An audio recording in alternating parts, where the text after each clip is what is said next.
Hey, Fire, how you doing?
Day wasn't too bad.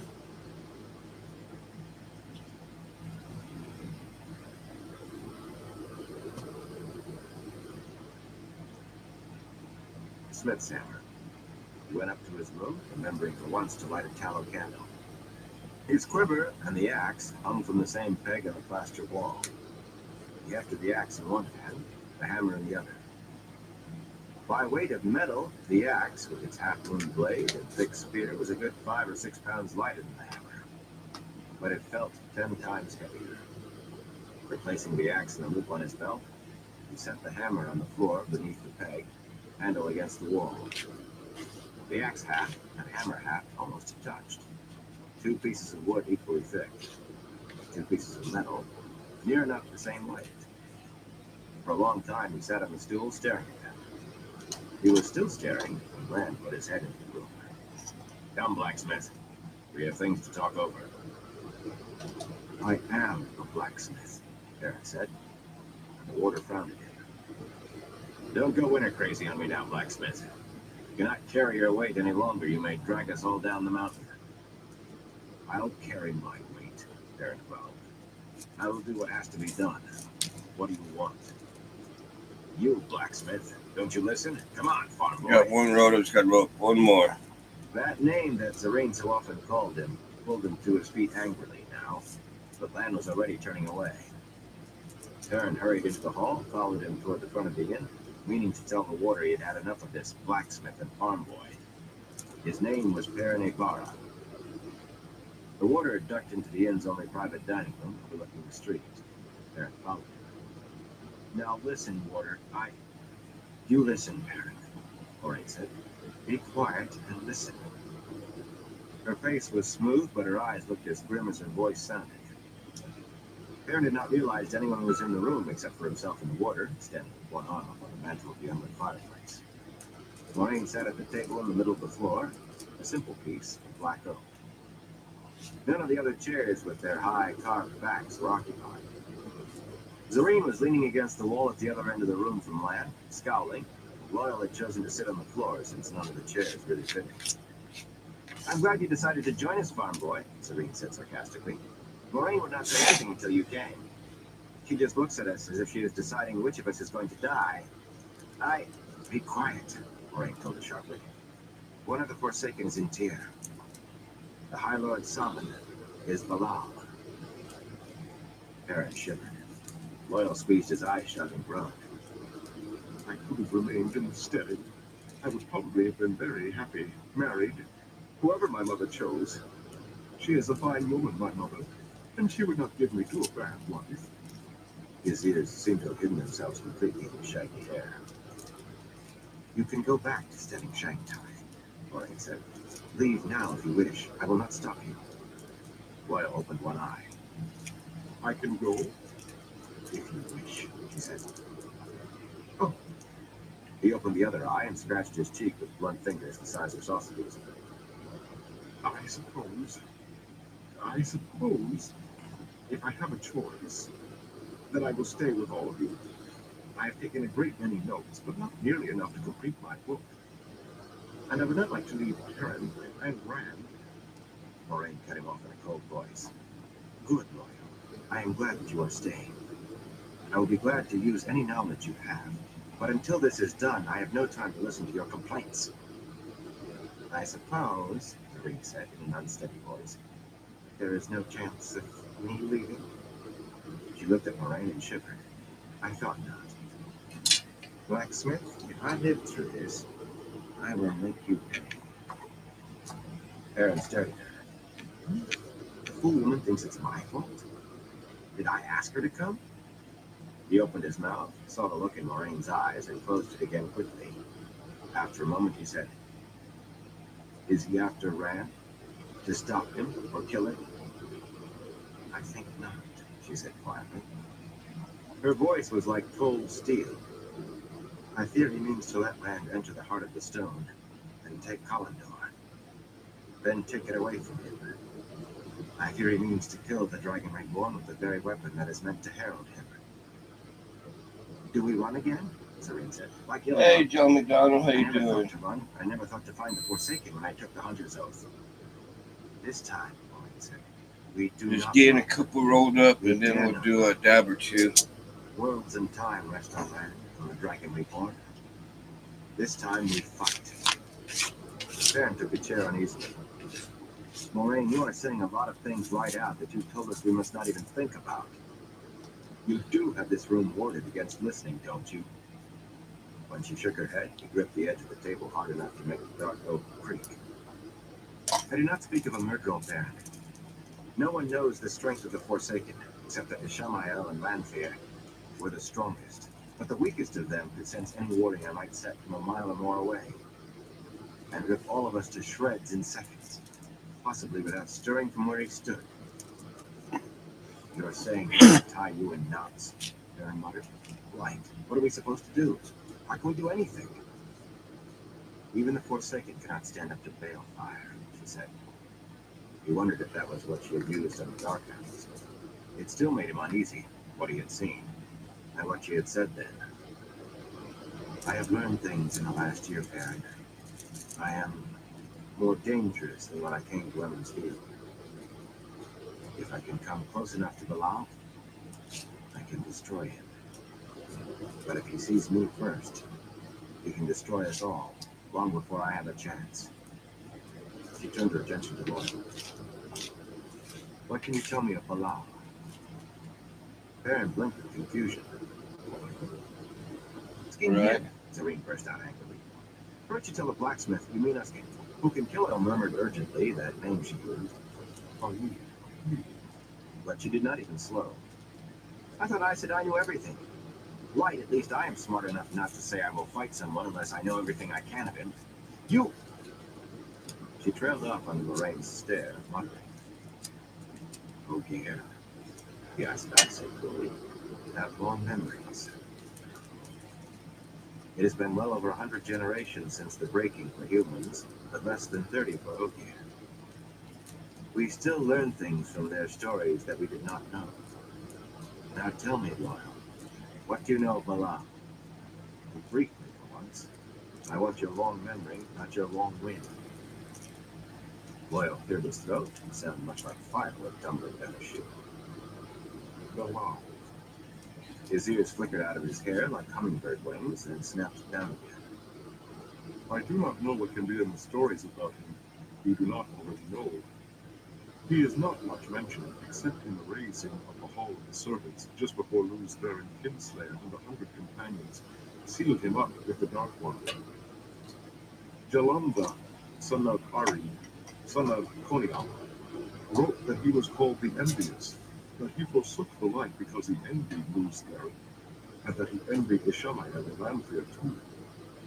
In A Study of the War of the Shadow, Moylin, daughter of Hamada, daughter of Dwendal, called Bilal the Net Weaver, but I do not know why.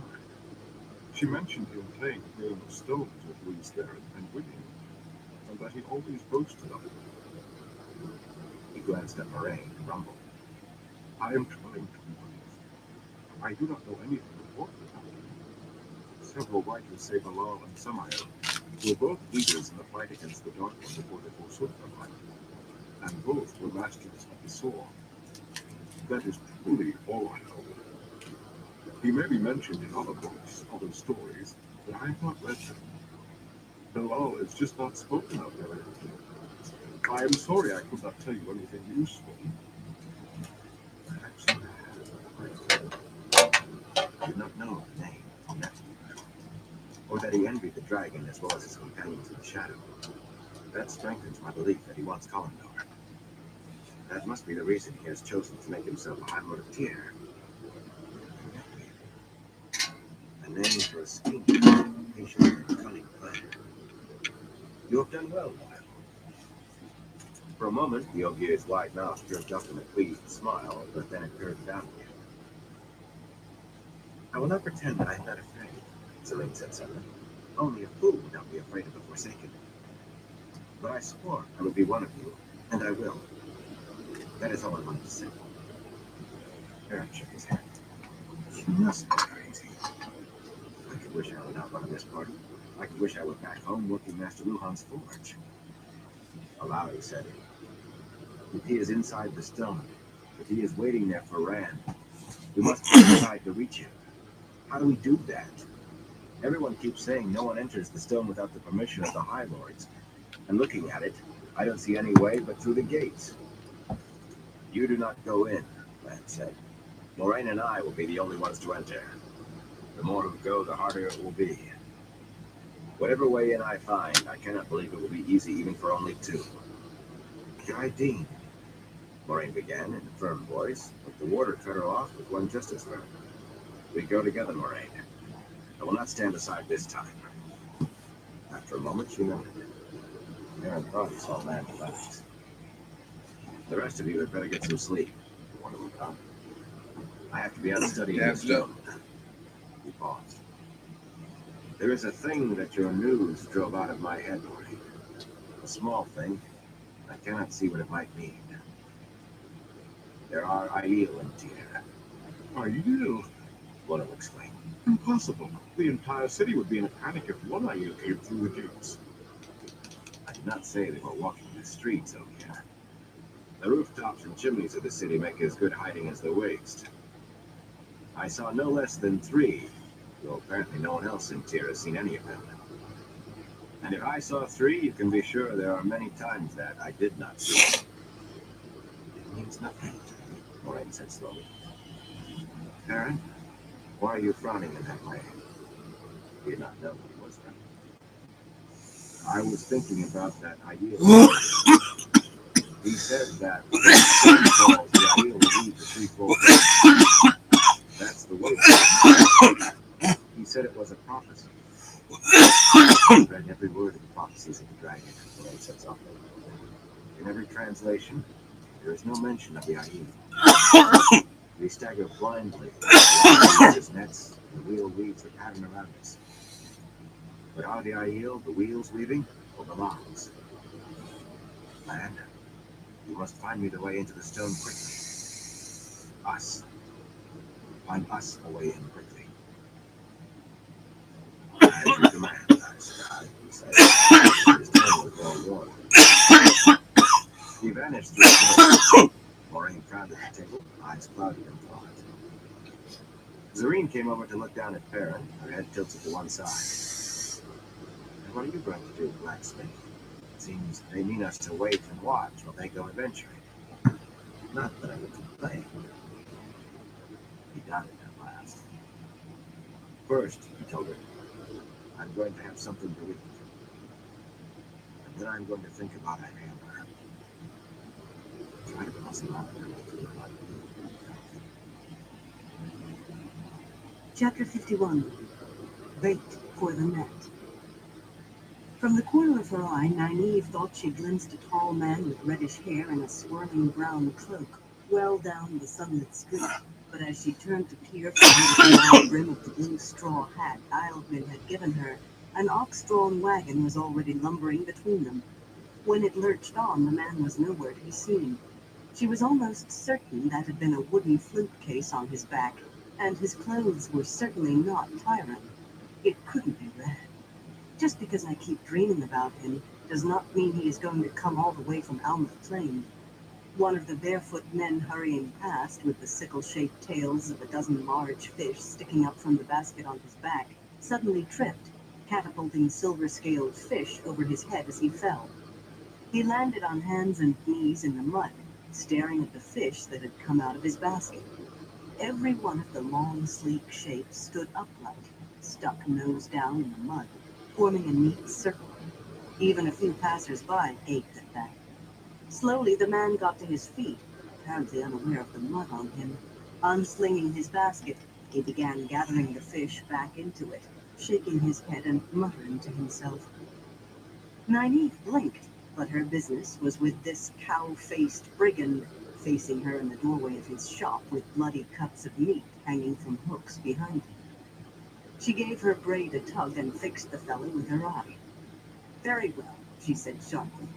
"I will take it. But if this is what you charge for so poor a cut, you'll not have more business from me." He shrugged placidly as he took her coins, then wrapped the fatty mutton roast in a cloth she produced from the basket on her arm. She glared at him as she put the wrapped meat into the basket, but that did not affect him. She whirled to stalk away and nearly fell. She was still not used to these clogs. They kept sticking in the mud, and she could not see how the folk who wore them managed. She hoped this sunshine dried the ground soon, but she had a feeling that the mud was more or less permanent in the mole. Stepping gingerly, she started back toward Aylwyn's house, muttering under her breath. The prices were outrageous for everything, the quality inevitably poor, and almost no one seemed to care, not the people buying or those selling. It was a relief to pass a woman shouting at a shopkeeper, waving a bruised, reddish-yellow fruit. Nynaeve did not know what. They had a good many fruits and vegetables she had never heard of here, in each hand, and calling for everyone to see what refuse the man sold. But the shopkeeper only stared at her wearily, not even bothering to argue back. There was some excuse for the prices, she knew. Got Elaine two had rolled explained up. all about the grain being eaten by rats in the granaries because no one in Kyrian could buy, and how big the Kyrian and grain trade had become since the Aiel War. But nothing excused the way everyone seemed ready to lie down and die. She had seen hail ruin food crops in the Two Rivers, and grasshoppers eat them, and Black Tongue kill the sheep, and Red Spot wither the tabac, so there was nothing to sell when the merchants came down from Bear Lawn. She could remember 2 years in a row when there had been little to eat except turnip soup and old barley, and hunters had been lucky to bring home a scrawny rabbit. But Two Rivers folk picked themselves up when they were knocked down and went back to work. These people had had only one bad year, and their fisheries and their other trade seemed to be flourishing. She had no patience with them. The trouble was, she knew she should have a little patience. They were odd people with odd ways, and things she took for cringing, they seemed to see as a matter of course. Even Aylwyn and Sandar. She should be able to summon up just a little patience.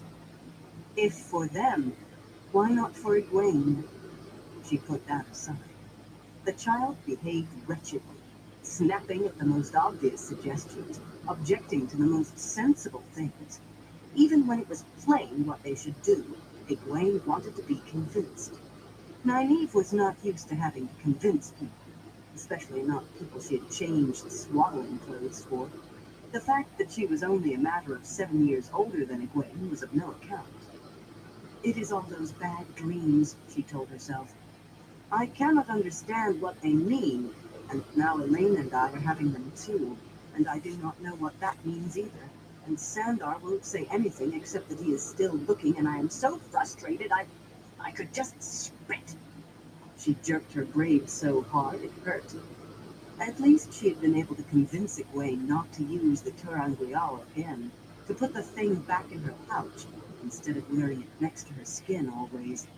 If the Black Aja was in Tel Riog, she did not want to think about that possibility. We will find them. I will bring them down, she muttered, trying to sell me like a sheep, hunting me like an animal. I am the hunter this time, not the rabbit. That Moiraine. If she had never come to Emmons Field, I could have taught Egwene enough. And Rand, I could have done something. That she knew neither was true did not help. It made it worse. She hated Moiraine almost as much as she hated Leandrin and the Black Ajah, maybe as much as she hated the Shanshan. She rounded a corner and Jewelin Sandar had to leap out of her way to keep from being trampled. Even used to them as he was, he nearly tripped over his own clogs, only his staff saving him from falling on his face in the mud. That pale ridged wood was called bamboo, she had learned, and it was stronger than it looked. Mistress, Mistress Marion, Sandar said, regaining his balance. I was looking for you. He flashed her a nervous smile. Are you angry? Why are you frowning at me that way? She smoothed her forehead. I was not frowning at you, Master Sandar. The butcher, it does not hurt. Why are you looking for me? Her breath caught. Have you found him? He looked around as if he suspected the passers-by of trying to listen. Yes, yes, you must come. The others, the others, and Mother Gwenda. Why are you so nervous? You did not let them discover your interest, she said sharply. What has frightened you? No, no, mistress. I did not reveal myself. His eyes darted again, and he stepped closer, his voice dropping to a breathy, urgent whisper. These women you seek, they are in the stone. Essence of High Lord, the High Lord's salmon. Why did you call them thieves? The High Lord's salmon. He almost squeaked. There was sweat on his face. Inside the stone, with a High Lord. Light. How do we reach them now? She suppressed her impatience with an effort. Be easy, she said soothingly. Be at ease, Master Sandor. We can explain everything to your satisfaction. I hope we can. Light, if you things wrong, tell this High Lord we are searching for you. Come with me to Mother Gwenna's house. Jocelyn, Carola, and I will explain it all to you. Truly. Come. He gave a short, uneasy nod and walked alongside her, keeping his pace to what she could manage with the clogs. He looked as if he wanted to run. At the wise woman's house, she hurried around to the back. No one ever used the front door that she had seen, not even Mother Gwenna herself. The horses were tied to a bamboo hitching rail now, well away from Islewind's mealy figs, as well as her vegetables, with their saddles and bridles stored inside. For once she did not stop to pat Guydene's nose and tell him he was a good boy and more sensible than his namesake. Sandar halted to scrape mud from his clogs with the butt of his staff, but she hurried inside. Islewin Gwenna was sitting in one of her high-backed chairs pulled out into the room, her arms at her sides. The gray-haired woman's eyes were flashing with fear, and she spoke furiously without moving a muscle. Nynaeve did not need to sense the supple weaving of air to know what had happened. Light! They found us! Burn you, Sandar! Rage flooded her, washed away the walls inside that usually kept her from the power, and as the basket fell from her hands, she was a white blossom on a blackthorn bush, opening to embrace Saidar, opening. It was as if she had run into another wall, a wall of clear glass. She could feel the true source, but the wall stopped everything except the ache of the one power. The basket hit the floor, and as it bounced, the door behind her opened and Leandrin stepped in, followed by a black-haired woman with a white streak above her left ear. They wore long, colorful silk dresses cut to bare their shoulders, and the glow of Saidar surrounded them. Leandrin smoothed her red dress and smiled with that pouting rosebud mouth. Her doll's face was filled with amusement. You see, do you not, Wilder? She began. You have no... Nynaeve hit her in the mouth as hard as she could. I have to get away. She backhanded Rihanna so hard the black-haired woman fell on her silk-covered rump with a grunt. They must have the others, but if I can make it out the door, if I can get far enough away they can't shield me, I can do something. She pushed Leandrin hard, shoving her away from the door. Just let me escape their shielding and I'll... Blows hit her from every side, like fists and sticks, pummeling her. Nearly Leandrin, blood trickling from a corner of her now grim mouth, nor Rihanna, her hair as disarrayed as her green dress, lifted a hand. Nynaeve could feel the flows of air weaving about her as well as she could feel the blows themselves. She still struggled to reach the door, but she realized that she was on her knees now, and the unseen blows would not stop. Invisible sticks and fists striking at her back and her stomach, her head and her hips, her shoulders, her breasts, her legs, her head. Groaning, she fell onto her side and curled into a ball, trying to protect herself. Oh, Light, I tried. Egwene, Elaine, I tried. I will not cry out. Burn you, you can beat me to death, but I won't cry. The blows but Nynaeve could not stop quivering. She felt bruised and battered from crown to toe. Leandrin crouched beside her, arms around her knees, silk rustling against silk. She had wiped the blood away from her mouth. Her dark eyes were hard, and there was no amusement on her face now. Perhaps you are too stupid. Do some more dab shit. We'll start round You one. fought almost as wildly as that other foolish girl, that Egwene. She almost went mad. You must all learn to submit. You will learn to submit. Nynaeve shivered and reached for Saidar again. It was not that she had any real hope, but she had to do something. Forcing through her pain, she reached out and struck that invisible shield. Leandrin did have amusement back in her eyes now, the grim mirth of a nasty child who pulls the wings off flies. We have no use for this one, at least, Rihanna said, standing beside Iolwyn. I will stop her heart.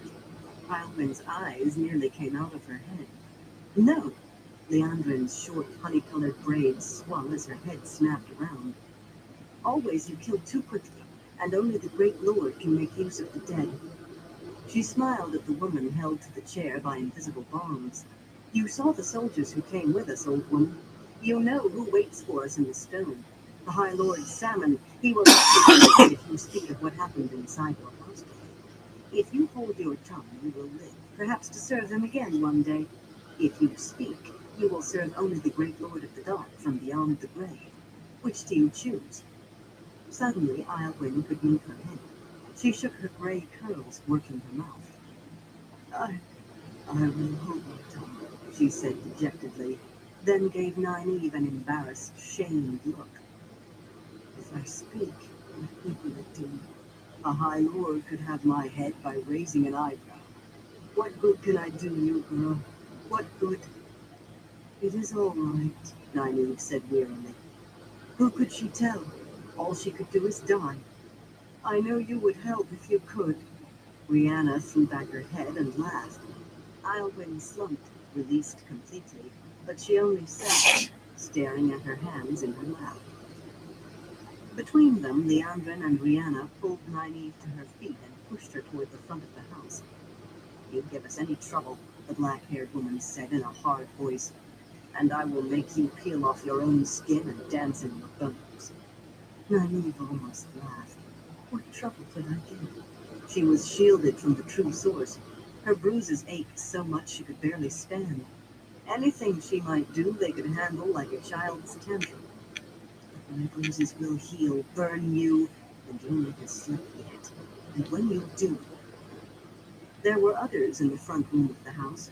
Two big soldiers in rimmed round helmets and shiny breastplates over those puffy-sleeved red coats. The two men had sweat on their faces, and their dark eyes rolled as if they were as afraid as she. Amiko Nagoyan was there, slender and pretty with her long neck and pale skin, looking as innocent as a girl gathering flowers. Joya Deir had a friendly face despite that smooth-cheeked calm of a woman who has worked long with the power, almost a grandmother's face in its welcoming appearance, though her age had put no touch of gray in her dark hair, any more than it had wrinkled her skin. Her gray eyes looked more like those of the stepmother in the stories, the one who murdered the children of her husband's first wife. Both women shone with the power. Elaine stood between the two black sisters with a bruised eye and a swollen cheek and a split lip. one sleeve of her dress torn halfway off. I am sorry, Nynaeve, she said thickly, as if her jaw hurt. We never saw them until it was too late. Egwene lay in a crumpled heap on the floor, her face swollen with bruises, almost unrecognizable. As Nynaeve and her escort came in, one of the big soldiers hoisted Egwene over his shoulder. She dangled there as limply as a half-empty barley sack. What did you do to her? Nynaeve demanded. Burn you, what? Something unseen struck her across the mouth, hard enough to make her eyes go blank for a moment. Give me a sec before round two starts. Said, with a smile that his eyes below. I will not stand for demands or bad language. She sounded like a grandmother, too. You speak. I spoke. I told you, the girl, she would not stop fighting, yes? Leandrin said. Let it be a lesson to you. If you try to cause any trouble, you will be treated no more gently. Nynaeve ached to do something for Egwene, but she let herself be pushed out into the street. She made them push her. It was a small way of fighting back, refusing to cooperate, but it was all she had at the moment. There were few people in the muddy street, as if everyone had decided it was much better to be somewhere else, and those few scurried by on the other side without a glance at the shiny black lacquered coach standing behind a team of 6 matched whites with tall white plumes on their bridles. A coachman dressed like the soldiers but without armor or sword sat on the seat, and another opened the door as they appeared from the house. Before he did, Nynaeve saw the sigil painted there, a silver gauntleted fist clutching jagged lightning bolts. She supposed it was High Lord Salmon's sign. Dog friend he must be if he deals with the Black Ajah, like burning. But she was more interested in the man who dropped to his knees in the mud at their appearance. Burn you, Sandar, why? She jumped as something that felt like a stick of wood struck her across the shoulders. Joya Beer smiled chidingly and waggled a finger. You will be respectful, child, or you might lose that child. Leandrin laughed. Tangling a hand in Sandar's black hair, she wrenched his head back. He stared up at her with the eyes of a faithful hound, or of a cur expecting a kick. Do not be too hard on this man. She even made man sound like dog. He had to be persuaded to serve. But I am very good at persuading, no? She laughed again. Sandar turned a confused stare on Nynaeve. I had to do it, Mistress Mari. I had to. Leandrin twisted his hair, and his eyes went back to her, the anxious hounds once more. Light, Nynaeve thought. What did they do to him? What are they going to do to us? She and Elaine were bundled roughly into the coach, with Egwene slumped between them, her head lolling, and Leandrin and Brianna climbed in and took the seat facing forward. The glow of paradise still surrounded them. Where the others went, Nynaeve did not much care at that moment. She wanted to reach Egwene, to touch her, to comfort her hurts, but she could not move a muscle below her neck except to writhe. Flows of air bound the 3 of them like layers of tightly wrapped blankets. The coach lurched into motion, swaying hard in the mud despite its leather springs. If you have hurt her... Right, I can see they've hurt her. Why don't I say what I mean? But it was almost as hard to force the words out as it would have been to lift a hand. If you have killed her, I won't rest till you are all hunted down like wild dogs. Rihanna glared, but Leandrin only sniffed. Do not be a complete fool, Wilder. You are wanted alive. Dead bait will catch nothing. Bait? For what? For whom? You are the fool, Leandrin. Do you think we are here alone? Only 3 of us and not even full Aes Sedai? We are bait, Leandrin, and you have walked into the trap like a fat grouse. Do not tell her that, Elaine said sharply, and Nynaeve blinked before she realized Elaine was helping her fabrication. If you let your anger get the best of you, you will tell them that they must watch you. They must take us inside the stone. They must be quiet, Nynaeve snapped. You are letting your tongue run away with you. Elaine managed to look abashed behind her bruises. Let them chew on that, Nynaeve thought. But Leandrin only smiled. What's your time as date?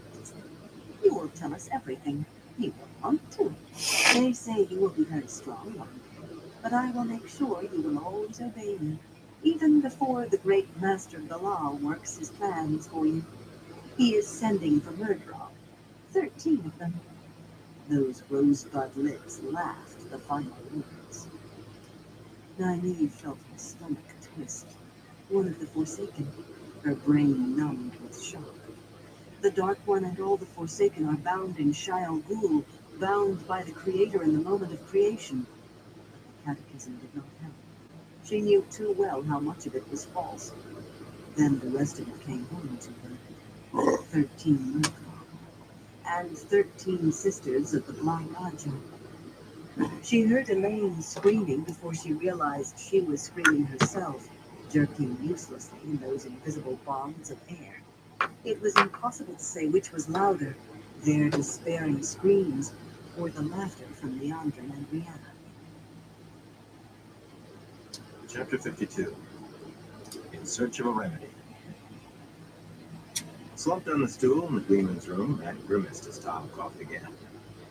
How will you keep looking at me so bloody sick you can't walk? He was ashamed as soon as he thought it. Tom had been as assiduous in searching as he had, pushing himself day and night when he had to know he was coming down sick. Matt had been so absorbed in his hunt that he had paid too little attention to Tom's coughing.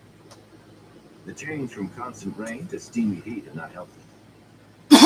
Come on, Tom, he said. Lopar says there's a wise woman not far.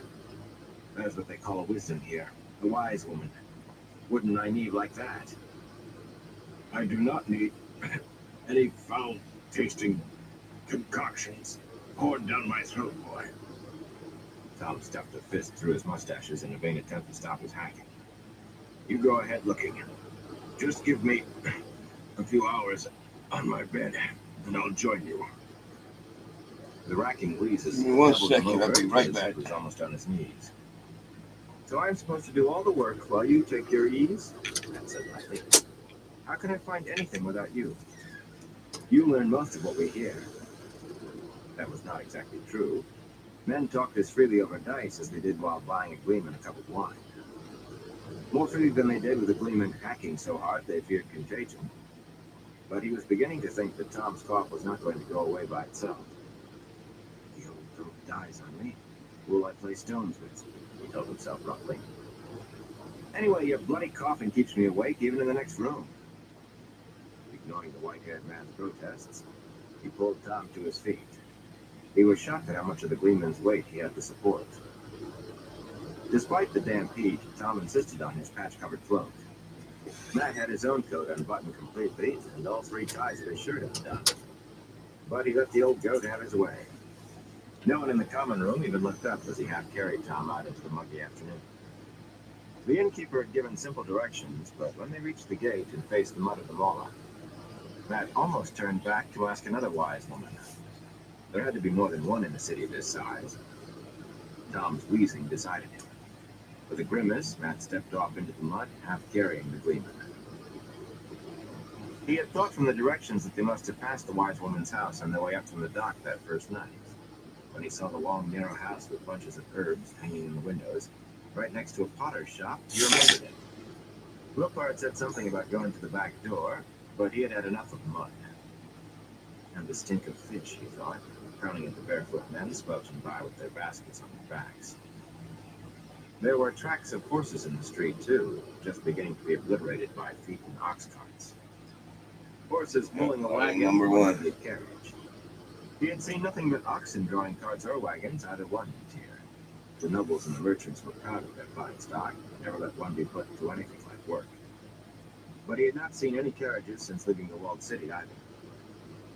Dismissing horses and wheel tracks from his mind, he took Tom to the front door and knocked. After a time he knocked again, then again. He was on the point of giving up and returning to the White Crescent despite Tom coughing on his shoulder when he heard shuffling footsteps inside. The door opened barely more than a crack, and a stout, gray-haired woman peered out. What do you want? She asked in a tired voice. Matt put on his best grin.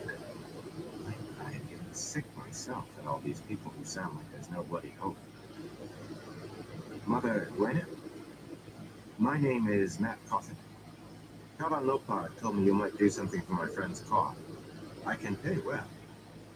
She studied them a moment, seemed to listen to Tom's wheezes, then sighed. I suppose I can still do that at least. You might as well come in. She swung the door open and was already plodding toward the back of the house before Matt moved. Her accent sounded so much like the Amelin's that he shivered, but he promised all but carrying Tom. I don't eat this, he amazed. Nothing mixtures. Always taste like dung. Shut up, Tom. Leading them all the way to the kitchen, the stout woman rummaged in one of the cupboards, picking out small stone pots and packets of herbs while muttering to herself. Matt sat Tom down in one of the high-backed chairs and glanced through the nearest window. There were 3 good horses tied out back. He was surprised the wise woman had more than one, or any for that matter. He had not seen anyone in Tyr riding except nobles and the wealthy. These animals looked as if they had cost more than a little silver. Horses again. I don't care about bloody horses now. Mother Gwena brewed some sort of strong tea, a rank smell, and forced it down Tom's throat, holding his nose when he tried to complain. Matt decided she had less fat in her than he had thought, the way she held the Gleeman's head steady in the crook of one arm while she poured the black liquid into him, no matter how hard he tried to stop her. When she took the cup away, Tom coughed and scrubbed at his mouth with equal vigor. Ah, woman, I don't know whether you mean to drown me or kill me with the taste. You ought to be a bloody blacksmith. You will take the same twice a day till that pecking is gone, she said firmly. And I have a salve that I'll rub on your chest every night. Some of the weariness left her voice as she confronted the Gleeman, fists on her broad hips. That salve stinks as bad as this tea tastes, but you will rub it on, thoroughly. Or I'll drag you upstairs like a scrawny carp in a net and tie you to a bed with that cloak of yours. I never had a Gleeman come to me before, and I'll not let the first one that does cough himself to death. Tom glowered and blew out his mustaches with a cough, but he seemed to take her threat seriously. At least he did not say anything, but he looked as if he meant to throw her tea and his salve right back at him. The more this Mother Gwena talked, the more she sounded like the Amelin to Matt. From the sour look on Tom's face and the steady stare on hers, he decided he had better smooth matters over a little before the Gleeman refused to take her medicines. And she decided to make him. I knew a woman once who talked like you, he said. All fish and nets and things. Sounded like you too. The same accent, I mean. I suppose she's tired. Perhaps. The gray-haired woman suddenly sounded tired again, and she kept staring at the floor. I knew some girls with the sound of your speech on their tongues, too.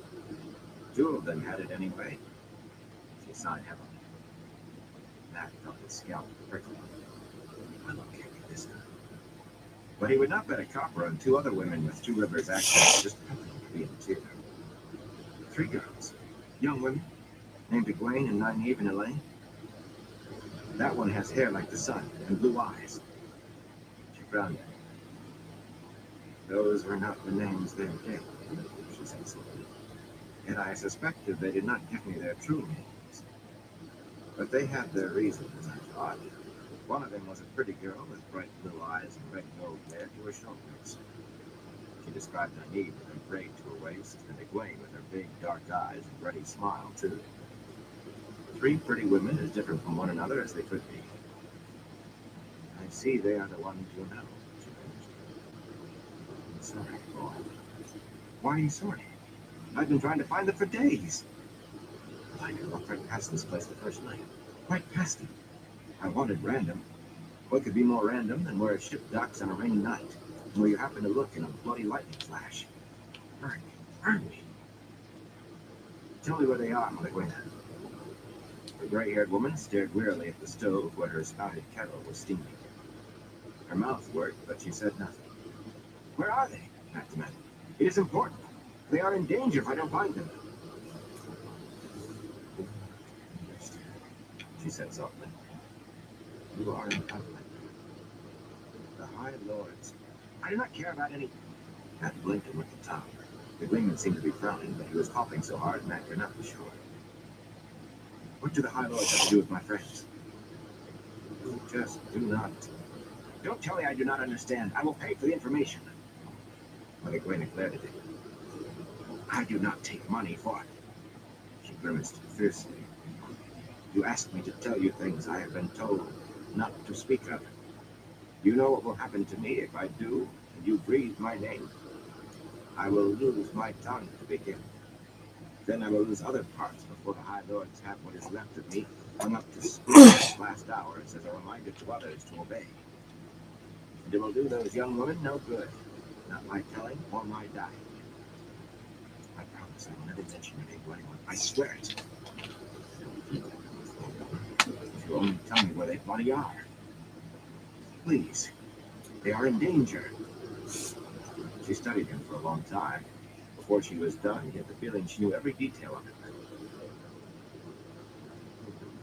I will tell you. I liked it. But you can do nothing. You are too late, Matron Coffin. Too late by nearly 3 hours.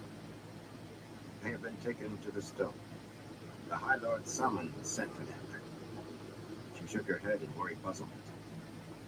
He said, women who shadow. I hold nothing against Aes Sedai myself, but that is against the law. The law the High Lords made. If they break every other law, they would not break that one. Why would a High Lord send Aes Sedai on his errand? Why would he want those girls at all? Matt almost burst out laughing. Aes Sedai, Mother Gwyneth, you had my heart in my throat, and maybe my liver too. If Aes Sedai came for them, there is nothing to worry about. All 3 of them are going to be Aes Sedai themselves. Not that I like it much, but that's what they are. His grin faded at the heavy way she shook her head. Boy, those girls fought like lionfish in a net. Whether they mean to be Aes Sedai or not, those who took them treated them like bilge pumpkins. Friends do not give bruises like that. He felt his face twisted. Aes Sedai. What the bloody stone. Makes the palace in Camelot look like walking into a barnyard. Burn me. I stood right out there in the rain and stared at this house. Burn me for a bloody white-blinded fool. If you break your hand, Mother Wind said, I will splint and pulverise. But if you damage my wall, I will strip your hide like a redfish. He blinked, then looked at his fist, scraped knuckles. He did not even remember punching the wall. The broad woman took his hand in a strong grip, but the fingers she used to probe were surprisingly gentle. Nothing broken, she grunted after a while. Her eyes were just as gentle as she studied his face. It seems you care for them. One of them, at least. I suppose it is. Don't be, he told her. At least I know where they are now. All I have to do is get them out. He fished out his last 2 ender and gold crowns, pressed them into her hand. For Tom's medicines, and for letting me know about the girls. On impulse, he gave her a quick kiss on the cheek and a grin. And that's for me. Startled, she touched her cheek, not seeming to know whether to look at the coins or him. Get them out, you see. Just like that. Out of the stone. Abruptly, she stabbed him in the rib with the finger as hard as a tree stump. You remember my husband, Matt Coffin. He was a headstrong fool who would sail into the teeth of a gale and laugh too. I can almost think you'll manage it. Suddenly, she saw his muddy boots, apparently for the first time. It took me 6 months to teach him not to track mud into my house. If you do get those girls out, whichever of them you have your eye on will have a hard time training you to make you fit to be let inside. You are the only woman who could do that, he said with a grin that broadened at her glare. Get them out, that's all I have to do. Bring them out of the stone with bloody tear. Tom coughed again. He isn't going into the stone like that. And how do I stop him? Mother Gwyneth, can I leave my friend here? I think he is too sick to go back to the inn. What? Tom barked.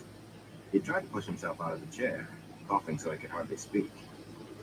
I am no such thing, boy. You think walking into the stone would be like walking into your mother's kitchen? You think you would make it as far as the gates without me? He hung on the back of the chair, squeezing and hacking, keeping him from rising more than halfway to his feet. Mother Gwenna put a hand on his shoulder and pushed him back down as easily as a child. The Gleeman gave her a startled look. I will take care of him, Matt Coughlin, she said. No, Tom shouted. you cannot do this to me. You can't leave me with this old... Only her hand on his shoulder kept him from doubling over. Matt grinned at the white-haired man. I've enjoyed knowing you, Tom. As he hurried out into the street, he found himself wondering why he had said that. He isn't going to let him die. That woman will keep him alive. She has to drag him kicking and screaming out of his grave by his mustaches. Yes, but who's going to keep me alive? Ahead of him, a stone of Tyr loomed over the city, impregnable, a fortress besieged 100 times, a stone on which 100 armies had broken their teeth. And he had to get inside somehow, bring out 3 women somehow. With a laugh that made even the stone folk in the street look at him, he headed back for the White Crescent, uncaring of mud or the damp heat. He could feel the dice tumbling inside his head. Chapter 53. A Flow of Spirit. Perrin shrugged into his coat as he walked back toward the stars through the evening shadows. A good tiredness soaked through his arms and shoulders. Here's round Along one. with more common work, Master Jala had him make a large piece of ornamental work, all elaborate curves and scrolls to go on some country lord's new gate. He had enjoyed making something so pretty. I thought his eyes would come out of his face, blacksmith, when you said you'd not make that thing if it was for a High Lord. He glanced sideways at Serene, walking beside him, the shadows masking her face. Even for his eyes, just fainter than they would have been for another's. They emphasized her high cheekbones, softened the strong curve of her nose. He just could not make up his mind about her. Even if Moraine and Lan still insisted they stay close to the inn, he wished she could find something else to do besides watch him work. For some reason, he found himself growing awkward whenever he thought of her tilted eyes on him. More than once, he had fumbled with his hammer till Master Jala frowned at him wonderingly. Girls had always been able to make him feel awkward, especially when they smiled at him. But Serene did not have to smile. Only look. He wondered again if she was the beautiful woman men had warned him against. Better if she is the young. That thought surprised him so much that he stumbled.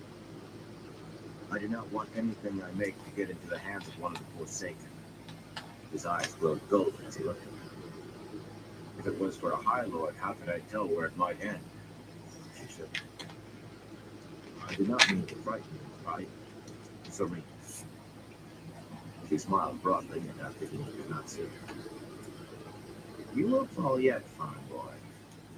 Have you ever thought of wearing a beard? It's bad enough you know it's monkey, but half the time I did not even understand her. As they reached the front door of the inn, Moraine and Lan met them coming the other way. Moraine wore that linen cloak with the wide, deep hood that hid her face. Light from the common room windows made yellow pools in the paving stones. 2 or 3 carriages rumbled past, and there were perhaps a dozen people in sight, hurrying home for their suppers. But for the most part, shadows populated the street. The weaver's shop was closed tight. The silence was deafening. Grand is in Tyr. The acid-eyed, cool voice issued from the depths of her hood as from a cavern. Are you sure? Grand asked. I had not heard of anything strange happening. No weddings or wells drying up. He saw Zareen frown in confusion. Moraine had not been forthcoming with her, neither had he. Keeping loyals on this island had been more difficult. Don't you listen to rumors, blacksmith? The warder said. There have been marriages. As many in the last 4 days as in half a year before. And as many murders as in a whole year. A child fell from a tower balcony today, 100 paces onto stone paving. She got up and ran to her mother without a bruise. The 1st of May end, A guest in the stone since before winter announced today that she will submit to the will of the High Lords after saying yesterday she would see Mayenne and all its ships burned before one tyrant country lord set foot in the city. They had not brought themselves to torture her. That young woman is a will like iron. So you tell me if you think it might be Rand's doing. Blacksmith from top to bottom, tear bubbles like a cauldron. These things were not needed to tell me, Moraine said. Aaron, did you dream of Rand last night? Yes. He admitted. He was in the heart of the stone, holding that sword. He felt Zareen shift beside him. But I have been worrying about that so much, it is no wonder I dream of it. I had nothing but nightmares last night. A tall man, Zareen said, with reddish hair and gray eyes, holding something that shines so brightly it hurts your eyes, in a place that is all great red stone columns. Blacksmith, tell me that was not your dream. You see, Moraine said, I have heard this dream spoken of 100 times today. They all speak of nightmares. The law apparently does not care to shield his dreams. But that one above all else. She laughed suddenly, like low, cool chimes. People say he is the dragon reborn. They say he is coming. They whisper it fearfully in corners, but they say it. And what of Balal? Aaron asked. Moraine's reply was cold-drawn steel. I will deal with him tonight. There was no fear sent from him. We will deal with him tonight, I told her. Yes, my guardian. We will deal with him. And what do we do? Sit here and wait? I had enough waiting to last me a lifetime in the mountains, Moraine. You and Loyal and Zoe will go to Tarvalin, she told her. Until this is done, it will be the safest place for you. Where's the Ogier? I said. I want all three of you on your way north as soon as possible. Upstairs, I suppose, Darren said. In his room, or maybe the dining room. There are lights in the windows up there. He's always working on those notes of his. I suppose he will have plenty to say in his book about us running away. He was surprised at the bitterness of his voice. Like, you want to think someone forsaken? No, but I'm tired of running. I remember not running once. I remember fighting back, and it was better. Even if I thought I was going to die, it was better. I will find him, Zareen announced. I have no shame in admitting I will be glad enough to run from this fight. Men fight when they should run, and fools fight when they should run. But I had no need to say it twice. She strode ahead of them, her narrow, divided skirts making small whisking noises as we entered the inn. Baron glanced around the common room as they followed her toward the stairs in the back. There were fewer men at the tables than we expected. Some sat alone with dull eyes, but where two or three sat together, they talked in frightened whispers his ears could barely catch. Even so, he heard dragon 3 times. As he reached the top of the stairs, he heard another soft sound, a thump as if something was falling in the private dining room. He peered that way along the hall. Zareen? There was no answer. He felt the hair on the back of his neck shift and patted that way. Zareen? He pushed open the door. Taïa. She was lying on the floor near the table. As he started to rush into the room, Moraine's commanding shout halted him. Stop, you fool! Stop for your life! She came along the hallway slowly, head turning as if she were listening for something or searching for something. Lan followed with his hand on his sword, and the look in his eyes as if he already knew steel would do no good. She came abreast of the door and stopped. Move back, Baron. Move back. In agony, he stared at Zareen. Taïa. She lay there as if lifeless. Finally, he made himself step back from the door, leaving it open, standing where he could see her. She looked as if she were dead. He could not see her chest stir. He wanted to howl. Frowning, he worked his hand, the one he had used to push the door into the room, opening and closing his fingers. It tingled sharply as if he had struck his elbow. Aren't you going to do anything, Moraine? If you will not, I am going to her. Stand still, or you will go nowhere, she said calmly. What is that by her right hand? As if it dropped from her grip when she fell. I cannot make it out. He glared at her, then peered into the room. A hedgehog. It looks like a hedgehog carved out of wood. Moraine, tell me what is going on. What has happened? Tell me. A hedgehog, she murmured. A hedgehog. Be silent, Baron. I must think. I felt the trigger. I can sense the residues of the clothes woven to set it. Spirit. Your spirit. Nothing else. We'll hit to the dad pin and we'll start round 2. Why does that hedgehog make me think of spirit? You felt what trigger, Moraine? What was set? A trap? Yes, a trap, she said, irritation making tiny cracks in her full serenity. A trap meant for me. I would have been first into that room if Serena had not rushed ahead. Lan and I would surely have gone there to plan to wait for supper. I will not wait on supper now. Be quiet if you wish me to help the girl at all. Lan, bring me that innkeeper.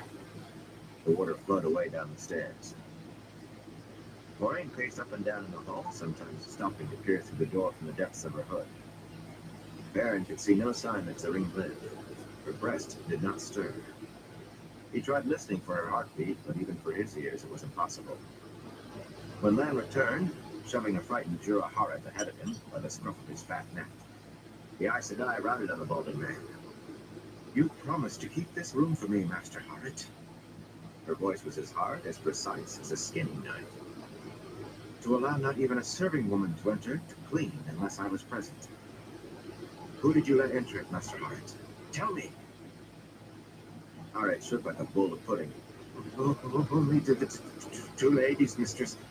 They wish to leave a surprise for you. I swear, mistress. They showed it to me. A little hedgehog. They said you would be surprised. I was surprised, innkeeper, she said softly. Leave me. And you whisper a word of this, even in your sleep. I will pull this inn down and leave only a hole in the ground. Yes, mistress, he whispered. I swear. I do swear.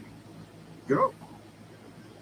The innkeeper fell to his knees in his haste to reach the stairs and went scrambling down with thumps that suggested he fell more than once as he ran. He knows I am here, Moraine told the warder. And he has found someone who would like after him to set his trap. Yet perhaps he thinks I'm part of it. It was a tiny flash of the power, but perhaps he is strong enough to have sensed it. Then he will not suspect we are. That's implied. He almost smiled. Baron stared at them, his teeth bared. What about her? He demanded. What was done to her, Moraine? Is she alive? I can't see you breathe. She is alive, Moraine said slowly. I dare not go close enough to tell much beyond that. But she is alive. She sleeps in a way, as a bear sleeps in the winter. Her heart beats so slowly you could count minutes between. Her breathing is the same. She sleeps. Even from within that hood, you could feel her eyes open. I fear she is not there, Baron. Not in her body any longer. What do you mean she is not in her body? Light. You don't mean they took her soul, like the Grey Men? Moraine shook her head, and he drew a relieved breath. His chest hurt as if he had not breathed since she last spoke. Then where is she, Moraine? I do not know, she said. I have a suspicion, but I do not know. A suspicion, a hint, anything. Burn me where? Lan shifted at the roughness in his voice, but he knew he would try to break the water like iron over a hardy if the man tried to stop him. Where? I know very little, Baron. Moraine's voice was like cold, unfeeling music. I have remembered the little I know of what connects the carved hedgehog with spirit. The carving is a Tiran Griot, last studied by Corian and Adia, the last dreamer of the tower. The talent-fold dream is a thing of spirit. It is not a thing I have ever studied. My talents lie in other ways. I believe that Zareen has been trapped inside a dream, perhaps even the world of dreams, from Haran the Island. all that is hers inside her dream. All. A dreamer sends only a part of herself. If Serene does not return soon, her body will die. Perhaps she will live on in the dream. There is too much you don't know, Harry muttered. He peered into the room and wanted to cry. Serene looked so small, lying there, so helpless. He swore I wouldn't call me bloody over again. Why don't you do something? The trap has been sprung there, but it is a trap that will still catch anyone who steps into the room. I would not reach your side before it took me, and I have work I must do tonight. Burn you, Aes Sedai. Burn your work. This world of dreams, is it like the wolf dreams? You said these dreamers sometimes saw wolves. I have told you what I can, she said sharply. It is time for you to go. Lan and I must be on our way to the stone. There can be no waiting now. No. He said it quietly, but when Moraine opened her mouth, he raised his voice. No! I will not leave her. The Aes Sedai took a deep breath. Her voice was ice, calm, smooth, cold. Remain if you wish. Perhaps you will survive this night. Lan? She and the warders strode down the hall to their rooms. In moments they returned, Lan wearing his color-changing cloak, and vanished down the stairs without another word to him. He stared through the open door at Thaïd. It is like the wolf dreams. Baron, came Boyle's deep rumble. what is this about Thaïd? The Ogier came striding down the hall in his shirt sleeves, ink on his fingers and a pen in his hand. Lan told me I had to go. Then he said something about Thaïd in the trap. What did he mean? Distractedly, Baron told him what Moraine had said. It has to. He was surprised when Boyle growled. No, Aaron, it is not right. Thaïd was so free. It is not right to trap her. Baron peered up at Boyle's face and suddenly remembered the old stories that claimed Ogier were implacable enemies. Boyle's ears had laid back along the sides of his head, and his broad face was as hard as an anvil. Boyle, I'm going to try to help Thaïd, but I will be helpless myself while I do. Will you guard my back? Boyle raised those huge hands that held books so carefully, and his thick fingers curled as if to crush stone. No one will pass me while I do. Not Murdral or the Dark One himself. He said it like a simple statement of fact. Baron nodded and looked through the door again. It has to work. I don't care if men want me against her or not. With a snarl, he leaped toward Thaïd, stretching out his hand. He thought he touched her ankle before he was gone. Whether this dream of the trap was Teleronriad or not, Baron did not know. But he knew it for the wolf dream. Rolling grassy hills surrounded him and scattered thickets. He saw deer browsing at the edges of the trees, and a herd of some sort of running animal bounding across the grass like brown-striped deer, but with long, straight horns. The smells in the wind told him they were good to eat, and other senses spoke of more good hunting all around him. This was the wolf dream. He was wearing the blacksmith's long leather vest, he realized, with his arms bare. And there was a weight at his side. He touched the axe belt, but it was not the axe hanging from its loop. He ran his fingers over the head of the heavy smith's hammer. It felt right. Hopper alighted in front of him. Again you come, like a fool. Descending was a macaque sticking its nose into a hollow tree trunk to lap honey despite the bees stinging its muzzle and eyes. The danger is greater than ever, young bull. Evil things walk the dreamer. Your brothers and sisters avoid the mountains of stone and two legs pile up, and almost fear to dream to one another. You must go. No, Aaron said. Baila is here somewhere, trapped. I have to find her, Hopper. I have to. He felt a shifting inside him, something changing. He looked down at his curly-haired legs, his wide paws. He was an even larger wolf than Hopper. You are here too strongly. Every sentence carried shot. You will die, young one. If I do not make a falcon, I do not care, brother. And we hunt. Noses to the wind, the two wolves ran across the plain, seeking the falcon. Chapter 54. Into the Stone. The rooftops of Tyr were no place for a sensible man to be in the night, Mac decided as he peered into the moon shadows. A little more than 50 paces of broad street, or perhaps narrow plaza, separated the stones from his tiled roof, itself 3 stories above the paving stones. But when was I ever sensible? The only people I ever met who were sensible all the time were so boring that watching them would just sleep.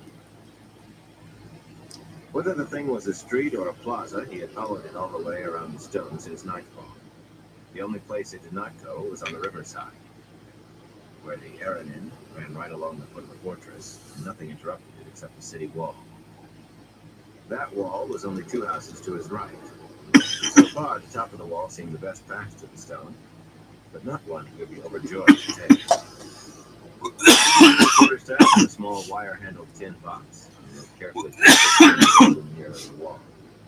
The roll of fireworks, Ben's roll of fireworks before he worked on it back in his room, shifted on his back. It was more of a bundle now, all jammed together as tight as he could make it, but still too big for carrying around rooftops in the dark.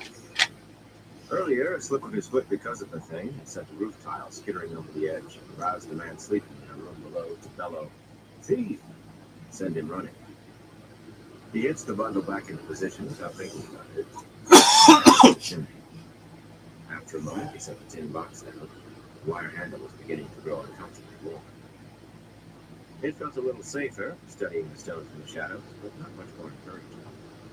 The city wall was not nearly as thick as those he had seen in other places, came with a Trevally. No more than a pace wide, supported by great stone buttresses cloaked in darkness now. The pace was more than sufficient for walking, of course, except that the fall to either side was nearly 10 spans.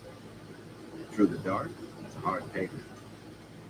But some of these bloody houses back right up against it. I can make it to the top easily. And the bloody runs straight to the bloody stone. It did that, but that was no particular comfort. The sides of the stone looked like cliffs. Eyeing the height again, he told himself he should be able to climb it. Of course I can. Just like those cliffs in the mountains of Mist. Over 100 paces straight up before there was a battlement. There must be arrow slits lower down, but he could not make them out at the night. And he could not squeeze through an arrow slit. 120 paces. Maybe 120. Bernie, even Randy not trying to climb that. But it was the one way in he had found. Every gate he had seen had been shut tight and looked strong enough to stop a herd of bulls, not to mention a dozen or so soldiers guarding very nearly every last one, in helmets and breastplates, and swords at their belts. Suddenly he blinked and squished at the side of the stone. There was some fool planet, just visible as a moving shadow in the moonlight. Over halfway up already, with a drop of 70 paces to the pavement under his feet. Fool, is he? Well, I'm as big a one because I'm going up too. Bernie could probably raise an alarm in there and get me caught. He could not see the climber anymore. Who in the light is he? What does it matter who he is? Bernie, this is a funny way to win a wager. I'm going to want a kiss from all of them, even my knee. He shifted to peer toward the wall, trying to choose his spot to climb, and suddenly there was steel across his throat. Without thinking, he knocked it away and struck the man's feet out from under him with his staff. Someone else kicked his own feet away, and he fell almost on top of the man he had knocked down. He rolled off onto the roof tiles, loosing the bundle of fireworks. If that falls into the street, I'll break their necks. Staff whirling, he felt it strike flesh, and a second time heard grunts. Then there were 2 blades at his throat. He froze, arms outflung. The points of short spears, dull so they hardly caught the faint light of the moon at all, pressed into his flesh just short of bringing blood. His eyes followed them up to the faces of whoever was holding them, but their heads were shrouded, their faces veiled in black except for their eyes, staring at him. to run into real thieves. What happened to my luck? He put on a grin with plenty of teeth so they could see it in the moonlight. I did not mean to trouble you in your work, so if you let me go my way, I'll let you go yours and say nothing. The veiled men did not move, and neither did their spears. I want no more outcry than you. I'll not betray you. They stood like statues, staring down at me. Frankly, I do not have time for this. Time to toss the dice. For a chilling moment, he thought the words in his head had been strange. He tightened his grip on the quarterstaff, lying out to one side of him, and almost cried out when someone hit hard on his wrist. He rolled his eyes to see who. Burnley looked forward, not the one at the dog. But he saw another shape moving behind the one standing on his wrist, and decided maybe it was as well he had not managed to bring the staff into use after all. It was a soft boot, laced to the knee, that rested on his arm. It tugged at his memory. Something about a man bending mountains. He eyed the nightclub shape the rest of the way up, trying to make out the cut and colors of his clothes. They seemed all shadow, colors that belonged to the darkness too well to see them clearly. Passed a long-bladed knife at the fellow's waist, right up to the dark veil across his face. What a face. Aiel! Pardon me. What are bloody Aiel doing here?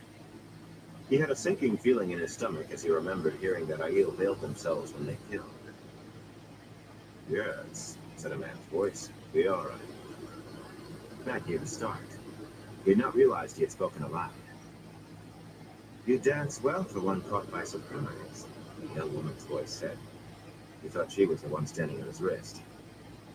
Perhaps another day I will have time to dance with you properly. He started to smile. If she wants to dance, they can't be going to kill me at least. Then frowned instead. He seemed to remember Aiel sometimes meant something different when they said it.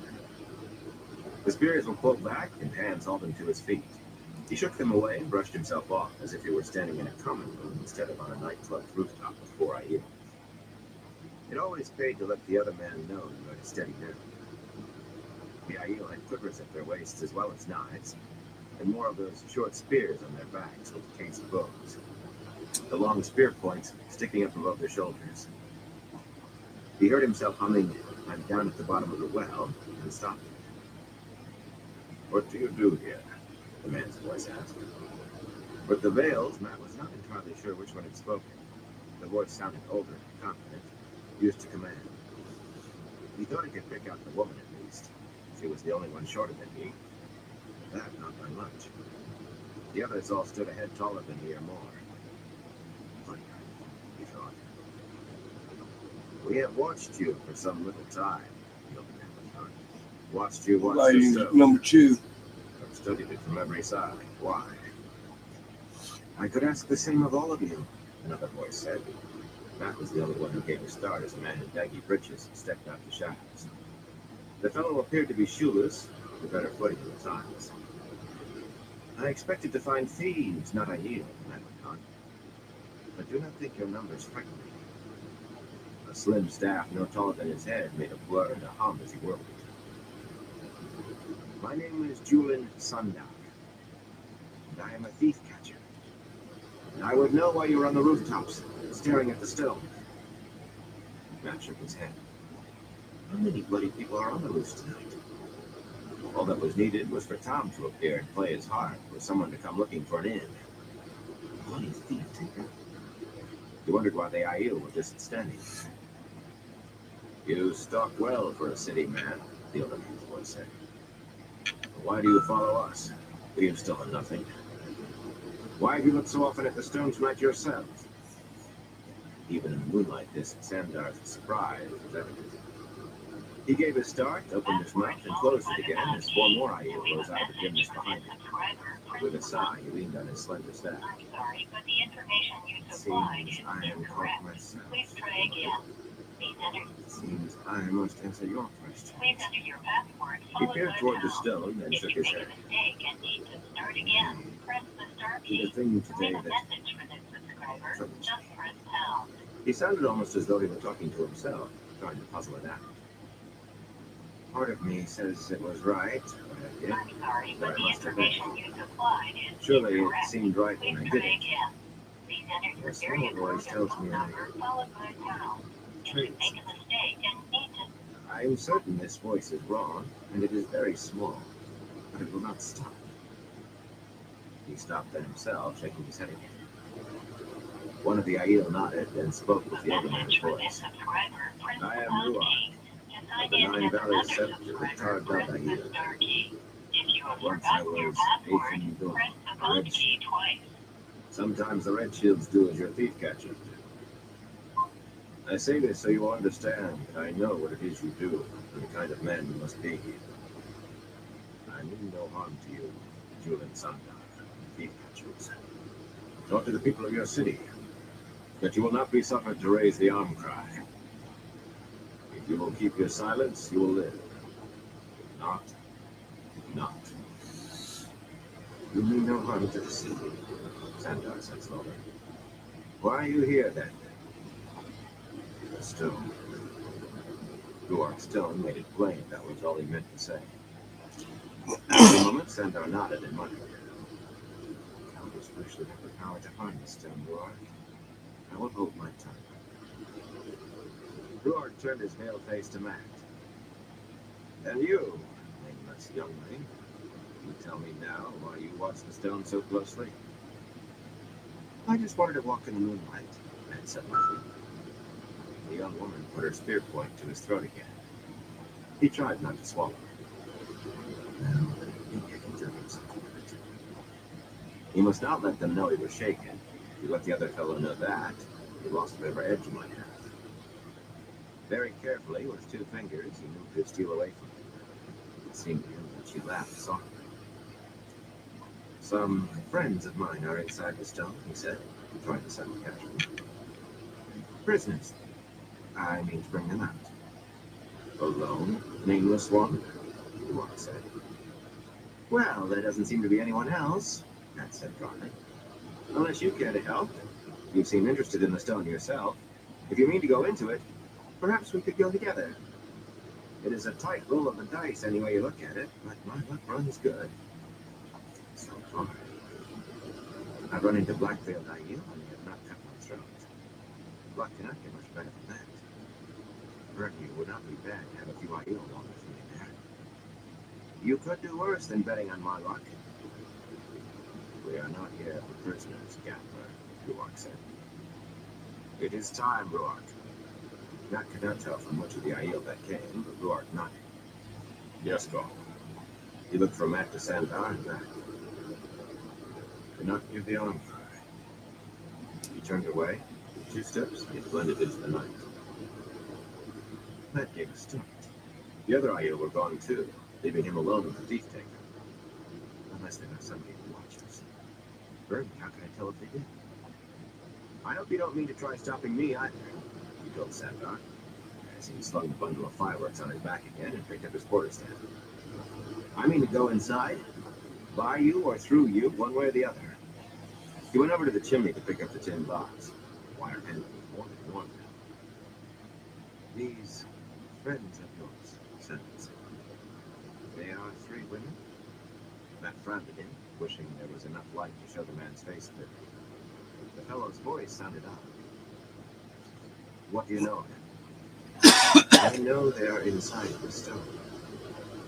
And I know a small gate near the river where a thief catcher can gain entrance as a prisoner and take him to the cells. The cells where they must be. If you will trust me, Gambler, I can take us that far. What happens after that is up to chance. Perhaps your luck will bring us out again alive. I have always been lucky, Matt said slowly. He did not much like the idea of pretending to be a prisoner. It seemed too easy for pretense to become reality. But it seemed no bigger risk than trying to climb 300 feet or more straight up in the dark. He glanced toward the city wall and stared. Shadows flowed along it, dim shapes trotted. Aiel, he was sure. There must have been over 100. They vanished. Now he could make out shadows moving on a cliff face that was the sheer side of the stone tier. So much for going up that way. That one fellow earlier might have made it inside without raising an alarm. Rourke's arm cried. But 100 or more Aiel would have to be like sounding bells. That might make a diversion, though. If they caused a commotion somewhere up there, inside the stone, then whoever was guarding the cells might not pay as much attention to a thief-taker bringing a thief. I might as well add a little to the confusion. I worked hard enough on it. Very well, thief-taker. Just don't decide I'm a real prisoner at the last minute. We can start for your gate as soon as I strip the antle a bit. He thought Sandar frowned, but he did not mean to tell the man more than he had to. Sandar followed him across the rooftop, climbing to higher levels as easily as he did. The last roof was only a little lower than the top of the wall. He ran right up to it, a matter of pulling himself up rather than climbing. What are you doing? Sandar whispered. Wait here for me. With the tin box dangling from one hand by its wire handle, and his quarterstaff held horizontally in front of him, Matt took a deep breath and started toward the stone. He tried not to think of how far it was, baby, below. What? The bloody thing is 3 feet wide. I could walk with a bloody blindfold in my sleep. 3 feet wide, in the dark, and better than 50 feet of pavement. He tried not to think about Sandar not being there when he came back, either. He was all but committed to this fool notion of pretending to be a thief caught by the man, but it seemed all too probable that he would return to the roof to find Sandar gone, maybe bringing more men to make him a prisoner in truth. I'll be right back. Just do the job at hand. At least I Yeah, go get a refill from I finished my drink already. There was an arrow slit in the wall of the stone. Right at So the I end gotta of the go. wall, a deep wedge Find something real over a quick. tall, narrow opening for an archer to shoot through. If the stone were attacked, the soldiers inside would want someone to stop any trying to follow this path. The slit was dark now. There did not appear to be anyone watching. That was something he had tried not to think about, too. Quickly, he set down the tin box at his feet and balanced his quarterstaff across the wall, right against the side of the stone, then slung the bundle from his back. Hurriedly, he wedged it into the slit, forcing it in as far as he could. He wanted as much of the noise to be inside as he could manage. Pulling aside a corner of the oiled cloth cover revealed knotted fuses. After a little thinking, back in his room, he had cut the longer fuses to match the shortest, using the pieces to help tie all the fuses together. It seemed they should all go off at once, and a bang in a flash like that should be enough to pull everyone who was not completely deaf. The lid of the tin box was hot enough that he had to blow his fingers twice before it could pry it off. He wished he had whatever illusionist trick had been, lighting that lantern so easily. To expose the dark bit of charcoal inside, lying on a bed of sand. The wire handle came off to make tongs. A little blowing had the coal glowing red again. He touched the hot coal to the knotted fuses, let tongs and coal fall over the side of the wall as the fuses hissed into flame, snatched up his quarterstaff and darted back along the wall. This is crazy, he thought as he read it. I don't care how big a bang it makes. I can break my full neck doing this. The roar behind him was louder than anything he had ever heard in his life. A monstrous fist punched him in the back, knocking all the wind out of him even before he landed, sprawled on his belly on the wall top, barely holding on to his staff as it swung over the edge. For a moment he lay there, trying to make his lungs work again, trying not to think how he must have used up all his luck this time by not falling off the wall. His ears rang like all the bells in Tarvallic. Pushing himself up carefully, he looked back toward the stone. A cloud of smoke hung around the arrow slit. Behind the smoke, the shadowed shape of the arrow slit itself seemed different, larger. He did not understand how or why, but it did seem larger. He only thought for a moment. At one end of the wall, Sandar might be waiting, might be intending to take him into the stone as a pretend prisoner, or might be hurrying back with soldiers. At the other end of the wall, there might be a way inside without any chance of Sandar betraying him. He darted back the way he had just come, no longer worrying about the darkness or the drop to either side. The arrow slit was larger, most of the thinner stone at the middle simply gone, leaving a rough hole as if someone had hammered at it with a sledge for hours. A hole just big enough for a man. There was no time for wondering. He pushed through the jagged opening, coughing at the acrid smoke, jumped to the floor inside, and had run a dozen steps before defenders of the stone appeared, at least 10 of them, all shouting in confusion. Most wore only their shirts, and none had helmet or breastplate. Some carried lanterns. Some held bared swords. Fool, he shouted inside his head. This is why you set the bloody things off in the first place. Why did fool? He had no time to make it back out onto the wall. Quarterstaff spinning, he threw himself at the soldiers before they had a chance to do more than see he was there. Hurled himself into them, smashing at heads, swords, knees, whatever he could reach, knowing they were too many for him to handle alone, knowing that his fool toss of the dice had cost Egwene and the others whatever chance he might have had. Suddenly Sandar was there beside him, the light of lanterns dropped by men clawing for their swords, his slender staff whirling even faster than Matt's quarterstaff. Caught between two staffmen, taken by surprise, the soldiers went down like pins in a game of bowls. Sandar stared at the fallen men, shaking his head. Defenders of the stone. I have attacked defenders. They will have my head put. What was it that you did, Gambler? That flash of light and thunder breaking stone. Did you call lightning? His voice fell to a whisper. I joined myself to a man who can channel fire. The fireworks, Matt said curtly. Put some ice and a couple of cans of Mountain Dew in there. Boots thudding on stone. The cells, man. Show me the way to the cells before any more get here. Sandar shook himself. This way. He dashed down a side hall, away from the oncoming boots. We must hurry. They will kill us if they find us. Somewhere above, gongs began to sound an alarm, and more thundered echoes through the stone. I'm coming, Matt thought as he ran after the thief-taker.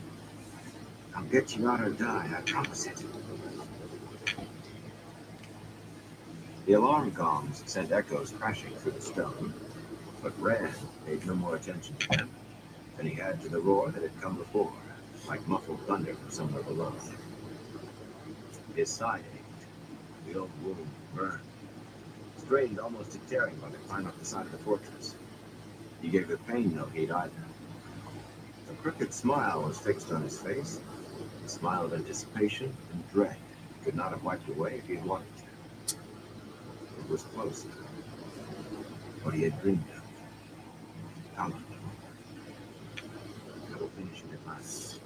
One way or another, it will be done with. The dreams finished.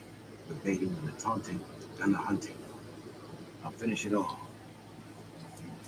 Laughing to himself, he hurried through the dark corridors of the stone teeth. Egwene put her hand to her face, wincing. Her mouth had a bitter taste and she was thirsty. Rand? What? Why was I dreaming about Matt again, all mixed with Rand, and shouting that it was coming? She opened her eyes, stared at the gray stone walls, one smoky rush torch casting flickering shadows, and screamed as she remembered it all. No! I will not be chained again! I won't be collared! No! Nanny and Elaine were beside her in a moment, their bruised faces too worried and fearful for the soothing sounds they made to be believed. But just the fact that they were there was enough to still her screams. She was not alone. A prisoner, but not alone, and not collared.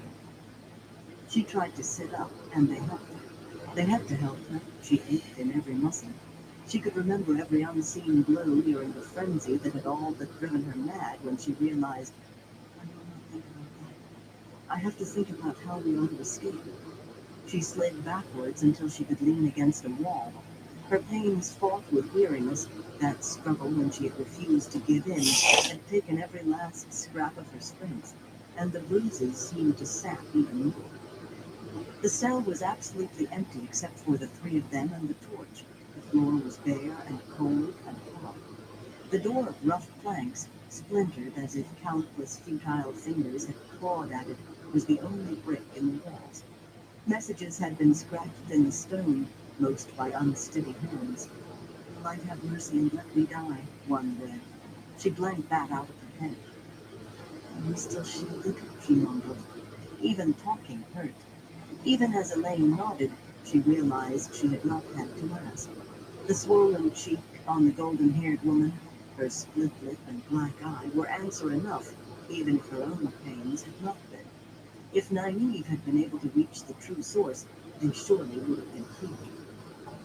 I have tried, Nynaeve said despairingly.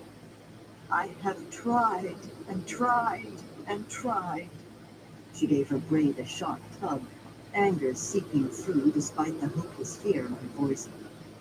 One of them is sitting outside, a Meekin, that milk-faced shit, if they have not changed since we were thrown in here. I suppose one is enough to maintain the shielding once it has been broken. She barked a bitter laugh. For all the pains they took and gave to take us, you would think we were of no importance at all. It has been hours since they slammed that door behind us, and no one has come to ask a question, or look, or even bring a drop of water. Perhaps they mean to leave us here until we die of thirst. Wait, Elaine's voice quavered, though she was obviously trying to sound unafraid, and failing miserably. Leandrin said we are bait. Bait for what? Nynaeve asked shakily. Bait for who? If I am bait, I'd like to shove myself down their throats till they choke on me. Rand, Egwene stopped to swallow. Even a drop of water would be welcome. I dreamed about Rand and Callandor. I think he is coming here. But why did I dream of Ned and Perrin? It was important, I am sure it was him. Do not be so afraid, she said, trying to sound confident. We will escape them somehow. If we could better the Shamshan, we can best Leandrin. Nynaeve and Elaine exchanged looks over her. Nynaeve said, Leandrin said, 13 Murkral are coming Egwene. She found herself staring at that message scratched on the stone wall again.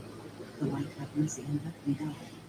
Her hands clenched in fists, her jaws cramped with the effort of not screaming those words. Better to die. Better death than being turned to the shadow, made to serve the Dark One. She realized that one of her hands had tightened around the pouch at her belt. She could feel the two rings inside, the small circle of the Great Serpent, and the larger twisted stone ring. They did not take the Terangrial, she said wonderingly. She fumbled it out of her pouch. It lay heavily on her palm, all stripes and flecks of color, a ring with only one edge. We were not even important enough to search, Elaine sighed. Egwene, are you certain Rand is coming here? I would much rather free myself than wait for the chance of him. But if there is anyone who can defeat Leandrin and the rest of them, it must be him. The dragon Reborn is meant to wield Calendar. He must be able to defeat them. Not if we pull him into a cage after us, Nynaeve muttered. Not if they have a trap set he does not see. Why are you staring at that ring, Egwene? Tel'aran Riad will not help us now. Not unless you can dream a way out of here. It's okay, she said slowly. I could channel in Tel'aran Riad. Their shielding won't stop me reaching it. All I need to do is sleep, not channel. And I'm surely weary enough to sleep. Elaine frowned, wincing as it pulled her breezes. I will take any chance, but how can you channel even in a dream, cut off from the true source? And if you can, how can it help us here? I do not know, Elaine. Just because I am shielded here does not mean I am shielded in the world of dreams. It is at least worth a try. Perhaps, Nynaeve said worriedly. I will take any chance, too. But you saw Leandrin and the others the last time you used that ring. And you said they saw you, too. What if they are there again? I hope they are, Egwene said grimly. I hope they are. Clutching the Terangrial in her hand, she closed her eyes. She could feel Elaine smoothing her hair, hear her murmuring softly. Nynaeve began to hum that wordless lullaby from her childhood. For once she felt no anger at it at all. The soft sounds and touches soothed her, let her surrender to her weariness, like sleep coming. She wore blue silk this time, but she barely noticed more than that. Soft breezes caressed her unbruised face and sent the butterflies swirling above the wildflowers. Her thirst was gone, her aches. She reached out to embrace Saidar and was filled with the one power. Even the triumph she felt at succeeding was small beside the surging of the tower through her. Reluctantly, she made herself release it, closed her eyes, and filled the emptiness with a perfect image of the heart of the stone. That was the one place in the stone she could picture aside from herself, and how to distinguish one featureless cubicle from another. When she opened her eyes, she was there, but she was not alone. The form of Joya Pierre stood before Calendor, her shape so insubstantial that the surging light of the sword shone through her. The crystal sword no longer merely glittered with refracted light. In pulses it glowed, as if some light in sight were being uncovered, then covered, and uncovered again. The Black Sister started with surprise and spun to face Egwene. How? You are shielded. Your dreaming is at an end. Before the first words were out of the woman's mouth, Egwene reached for Saidar again, wove the complicated flow of spirit as she remembered it being used against her, and cut Joyavier off from the source. The dark friend's eyes widened, those cruel eyes so incongruous in that beautiful, kindly face. But Egwene was already leaving her. The other woman's form might seem like mist, but the bonds held her. It seemed to Egwene that there was no effort involved in holding both flows in their weaving. There was sweat on Joyavier's forehead as she walked closer. You have a Terangrial. Fear was plain on the woman's face, but her voice fought to hide it. That must be it. A Terangrial that escaped us, and one that does not require channeling. Do you think it will do you any good, girl? Whatever you do here, it cannot affect what happens in the real world. Tel Iran Riyadh is a dream. When I wake, I will take your Terangrial from you myself. Be careful what you do, lest I have reason to be angry when I come to your cell. Egwene smiled at her. Are you certain you will wake, dark friend? If your Terangrial requires channeling, why did you not wake as soon as I shielded you? Perhaps you cannot wake so long as you are shielded here. Her smile faded away. The effort of smiling at this woman was more than she could bear. A woman once showed me a scar she received in Tel Iran, Riyadh, dark friend. What happens here is still real when you wake. The sweat rolled down the Black Sister's smooth, ageless face now. Egwene wondered if she thought she was about to die. She almost wished she were cruel enough to do it. Most of the unseen blows she had received had come from this woman, like a pounding of fists, for no reason more than that she had kept trying to crawl away, no reason more than that she had refused to give up. A woman who can give such beatings, she said, should have no objections to a milder one. She wove another flow of air quickly. Joyavier's dark eyes bulged in disbelief as the first blow landed across her hips. Egwene saw how to adjust the weaving so she did not have to maintain it. You will remember this and feel it when you waken, when I allow you to waken. Remember this, too. If you ever even try to beat me again, I will return you here and leave you for the rest of your life. The Black Sister's eyes stared hate at her, but there was a suggestion of tears in them, too. Egwene felt a moment of shame. Not at what she was doing to Joya. The woman deserved every blow, if not for her own beating, then for the deaths in the tower. Not that, not really. But because she had spent time on her own revenge while Nynaeve and Elaine were sitting in a cell, hoping against hope that she might be able to rescue them. She tied off and set the flows of her weavings before she knew she had done it, then paused to study what she had done. 3 separate weavings, and not only had it been no trouble to hold them all at once, but now she had done something so they would maintain themselves. She thought she could remember how, too, and it might be useful. After a moment, she unraveled one of the weavings, and the dark friend sobbed as much from relief as from pain. I am not like you, Egwene said. This is the second time I have done something like this, and I do not like it. I'm going to have to learn to cut throats instead.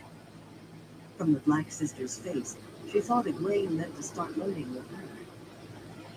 Making a disgusted sound, Egwene left her standing there, trapped and shielded, and hurried into the forest of polished redstone columns. There had to be a way down to the cells somewhere. The stone corridor fell silent as the final dying scream was cut off by young Bull's jaws closing on the two legs' throat, crushing it. The blood was bitter on his tongue. He knew this was the Stone of Tyr, though he could not say how he knew. The two legs lying around him, one kicking his last with Hopper's teeth buried in his throat, had smelled rank with fear as they fought. They had smelled confused. He did not think they had known where they were. They certainly did not belong in the wolf dream. They had been sent to keep them from that tall door ahead with its iron lock. Guarded at least. They had seemed startled to see wolves. He thought they had been startled at being there themselves. He wiped his mouth, then stared at his hand with a momentary lack of comprehension.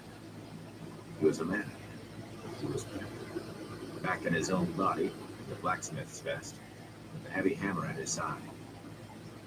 We must hurry on. There is something evil here. Aaron pulled the hammer from his belt as he strode to the door. You must be here.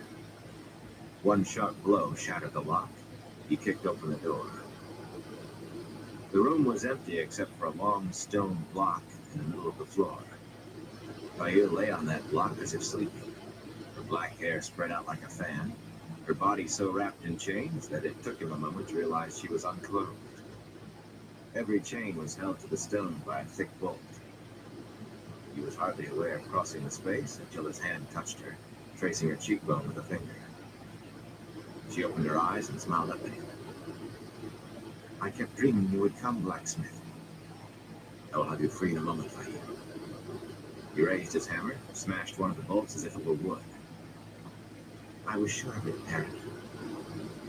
As his name faded from her tongue, she faded too.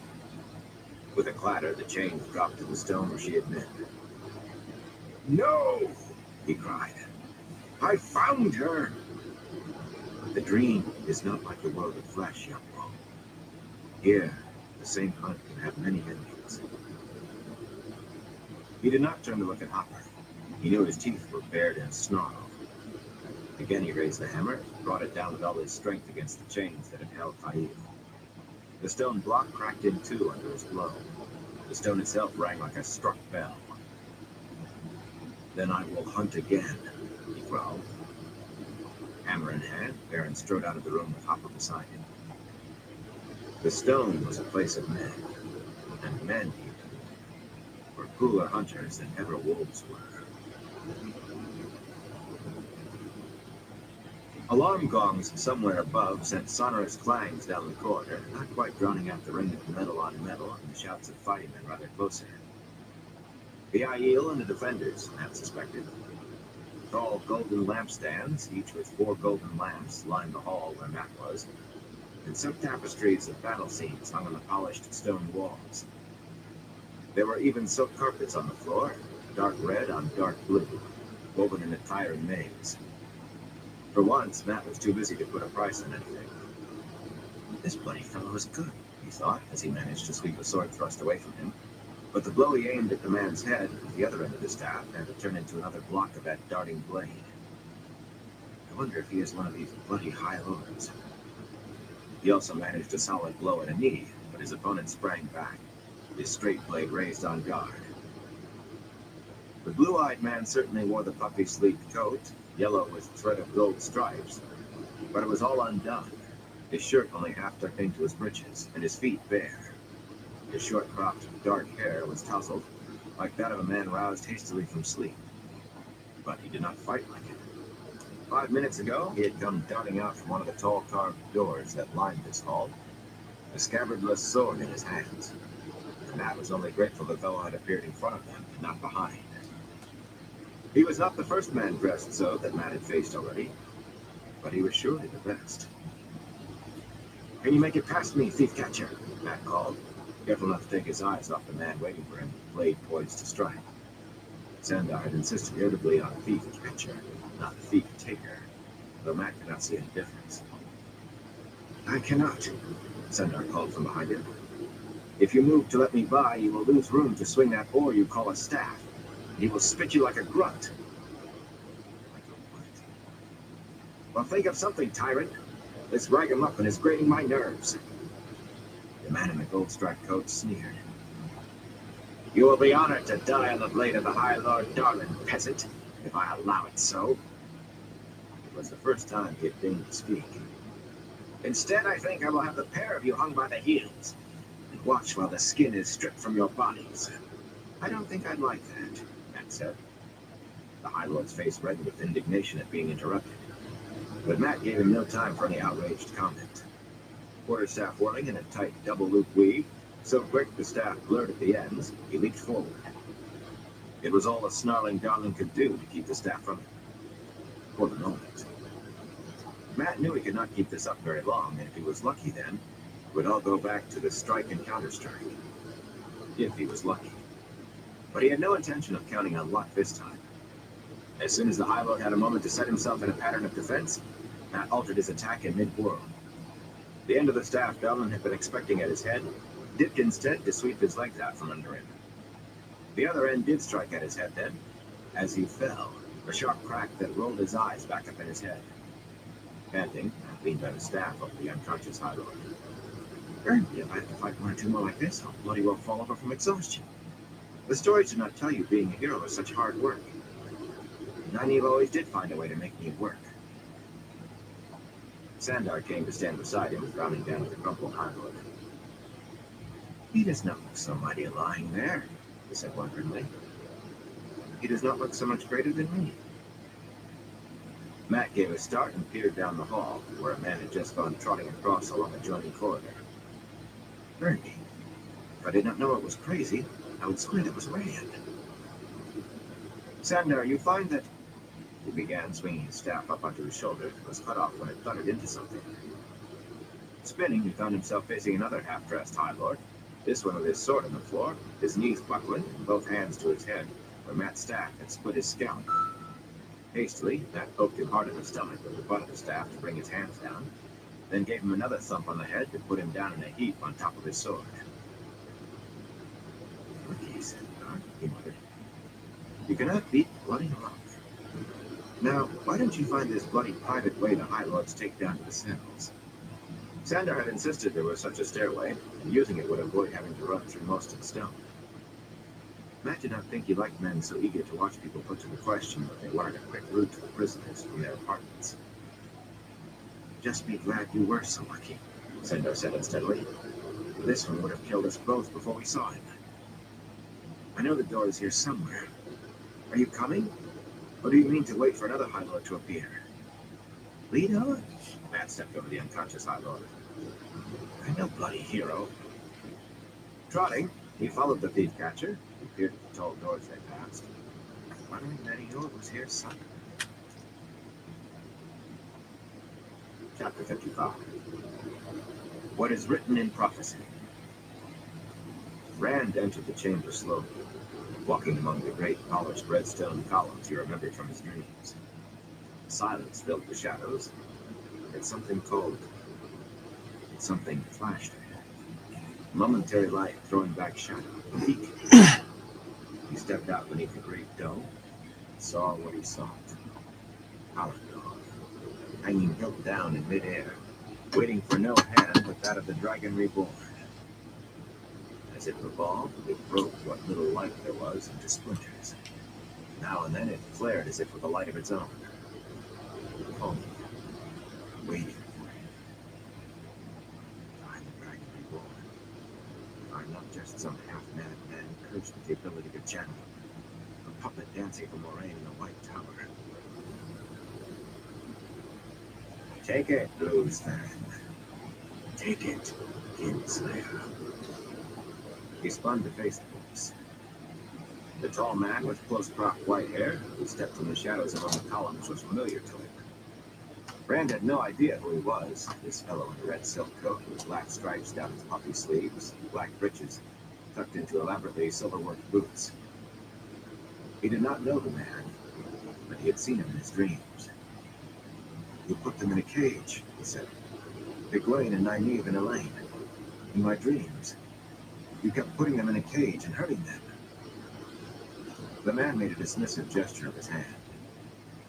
"They are less than nothing. Perhaps one day when they have been trained, but not now. I confess surprise that you cared enough to make them useful. But you were ever a fool, ever ready to follow your heart before power. You came too soon, Luz Theron. Now you must do what you are not yet ready for, or else die. Die knowing you have left these women you care for in my hands. You seem to be waiting for something, expecting it. I mean to use them for Kingslayer. They will serve me, serve my power. That will hurt them far more than anything they have suffered before. Behind Rand, Kalendor flashed, throwing one pulse of warmth against his back. Who are you?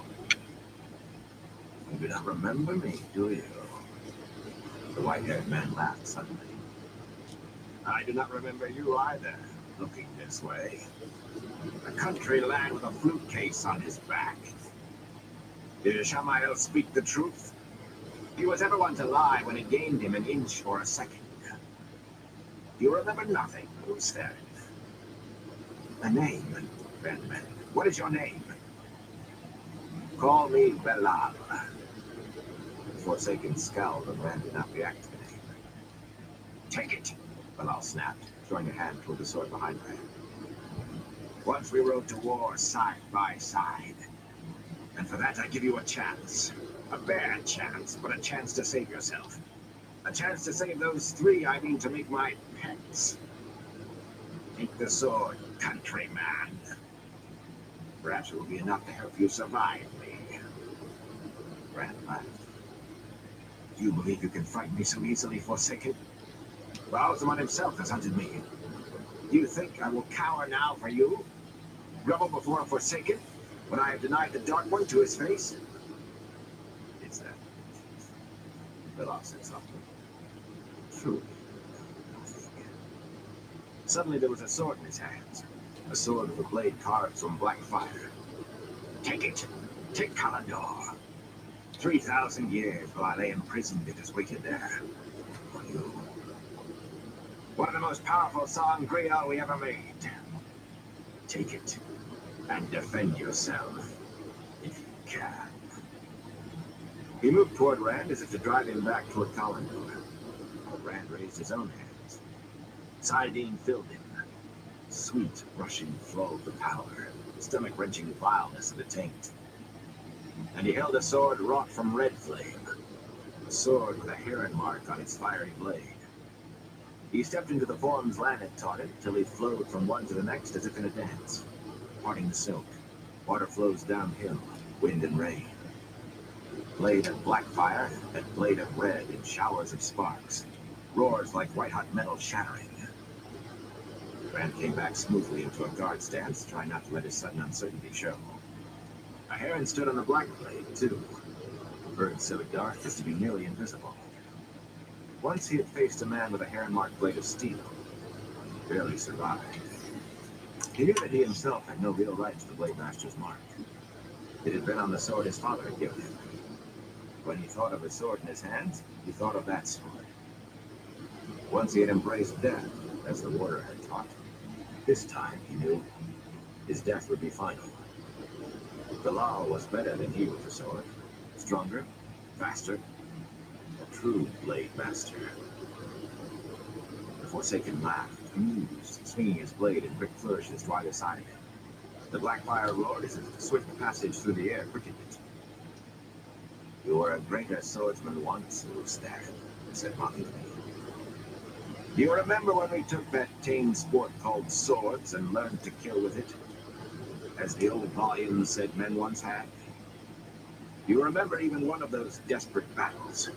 Even one of our dire defeats? Of course not. You remember nothing, do you? This time you have not learned enough. This time, Luz Theron, I will kill you. Belal's mockery deepened. Perhaps if you take Kalendor, you might extend your life a little longer. A little longer.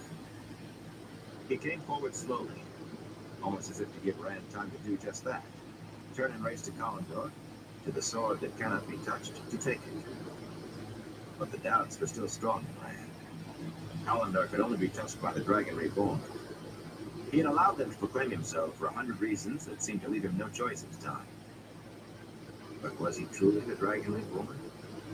If he raced to touch Kalendar in truth, not in a dream, would his hand meet an invisible wall, while Bilal cut him down from behind. He met the Forsaken with the sword he knew, the blade of fire wrought from Zaidin, and was driven back.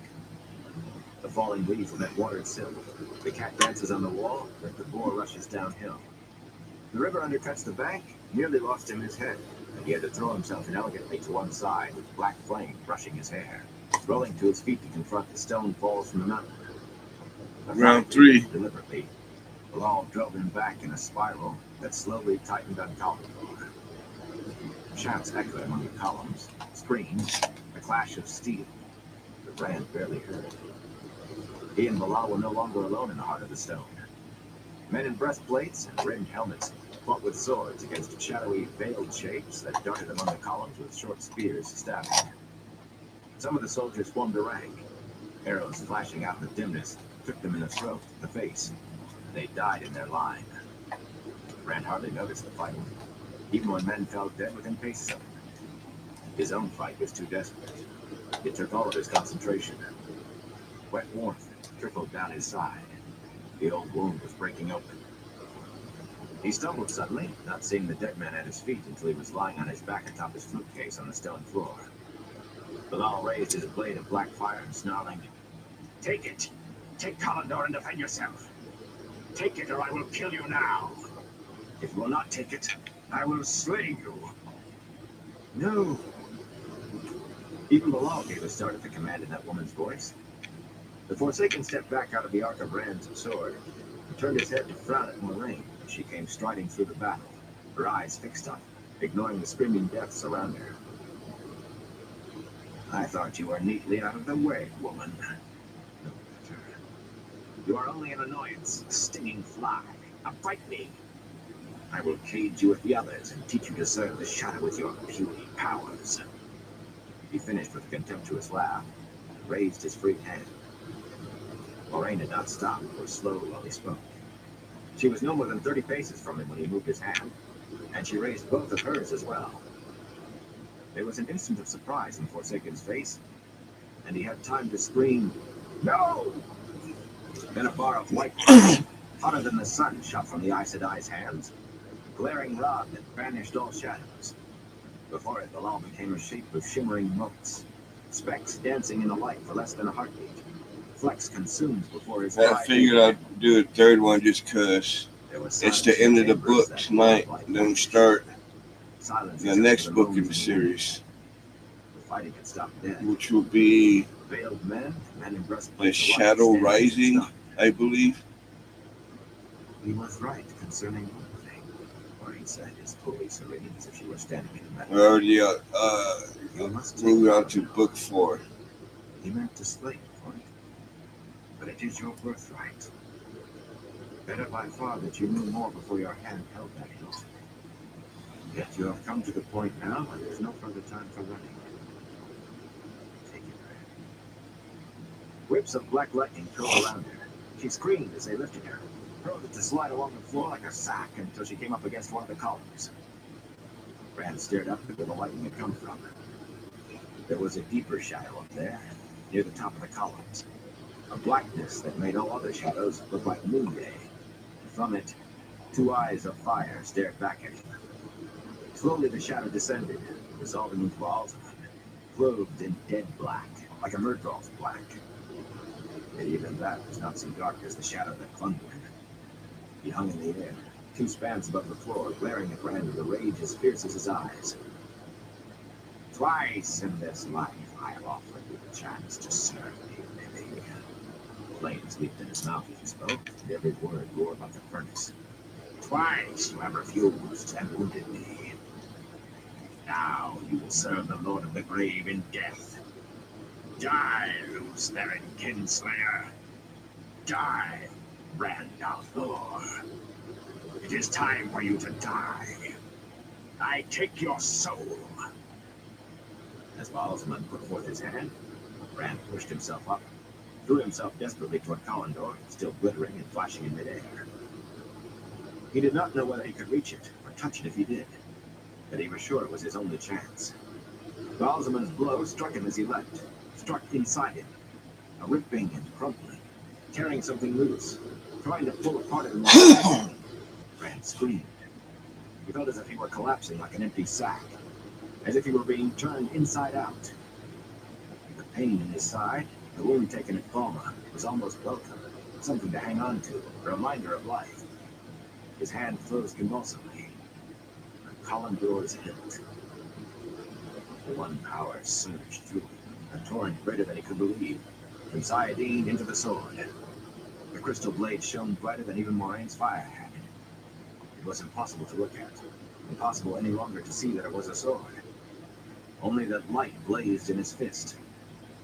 He fought the flow, wrestled with the implacable tide that threatened to carry him, all that was really him, into the sword with it. For a heartbeat that took centuries, he hung, wavering, balanced on the brink of being scoured away like sand before a flash flood. With infinite slowness, the balance firm. It was still as though he stood barefoot on a razor's edge above a bottomless drop. Yet something told him this was the best that could be expected.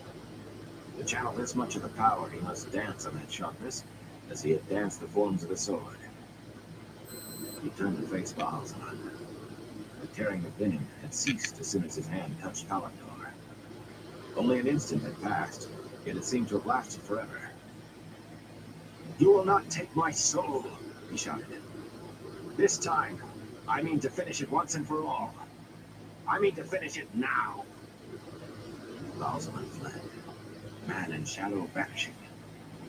For a moment, Rand stared, frowning.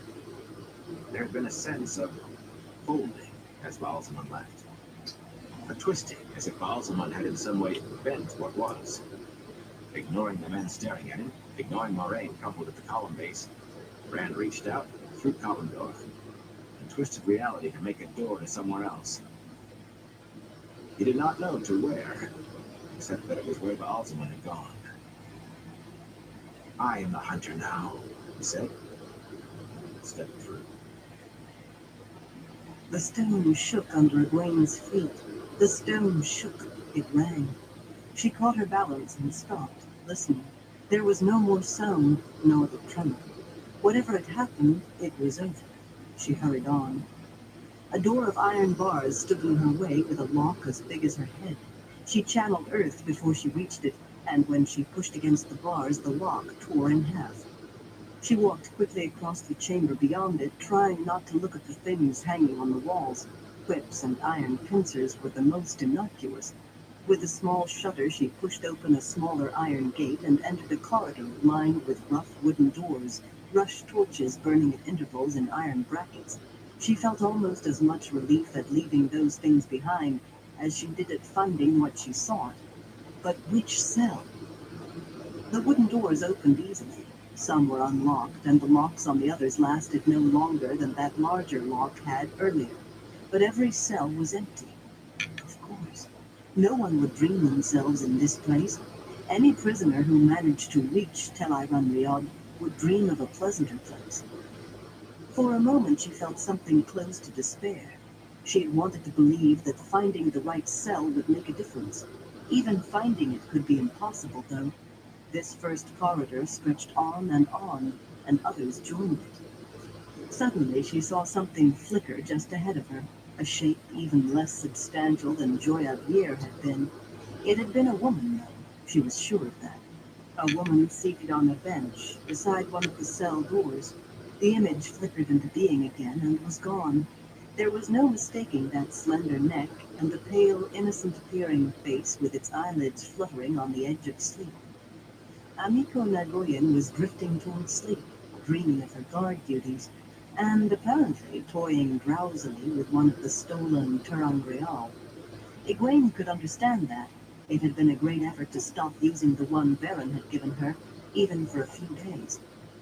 She knew it was possible to cut a woman off from the true source, even if she had already embraced Saidar, But severing a weave already established had to be much harder than damming the flow before it began.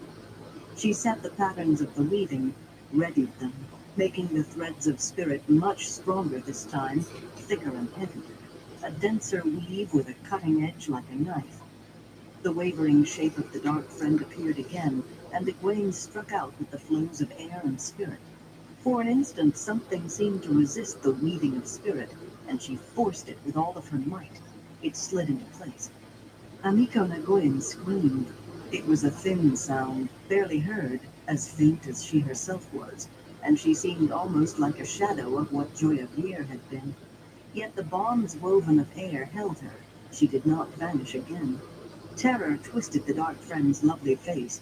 She seemed to be babbling, but her shouts were whispers too soft for Egwene to understand.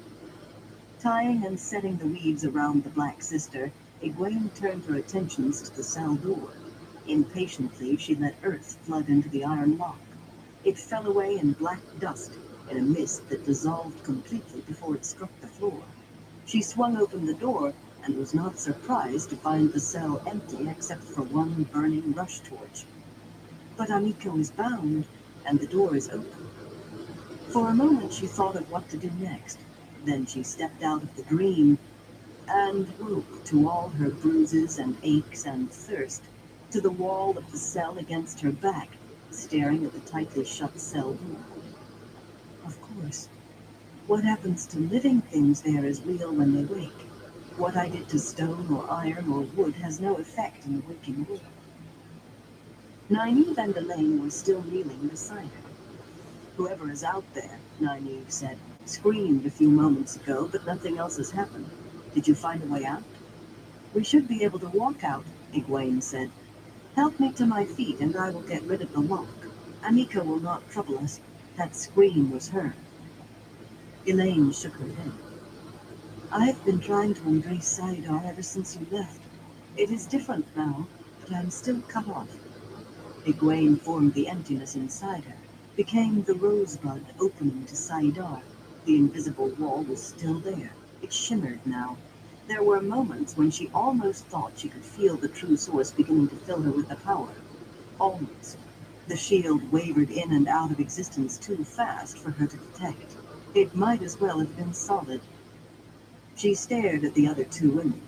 I bound her. I shielded her. She's a living thing, not lifeless iron. She must be shielded still. Something has happened to the shield set on us, Elaine said. But Amiko is still managing to hold it. Egwene let her head sag back against the wall. I will have to try again. Are you strong enough? Elaine grimaced. To be blunt, you sound even weaker than you did before. This try took something out of you, Egwene. I am strong enough there. She did feel more weary, less strong, but it was their only chance that she could see. She said as much, and their faces said they agreed with her, however reluctantly. Can you go to sleep again so soon? Nynaeve asked finally. Sing to me. Egwene managed to smile. Like when I was a little girl, please?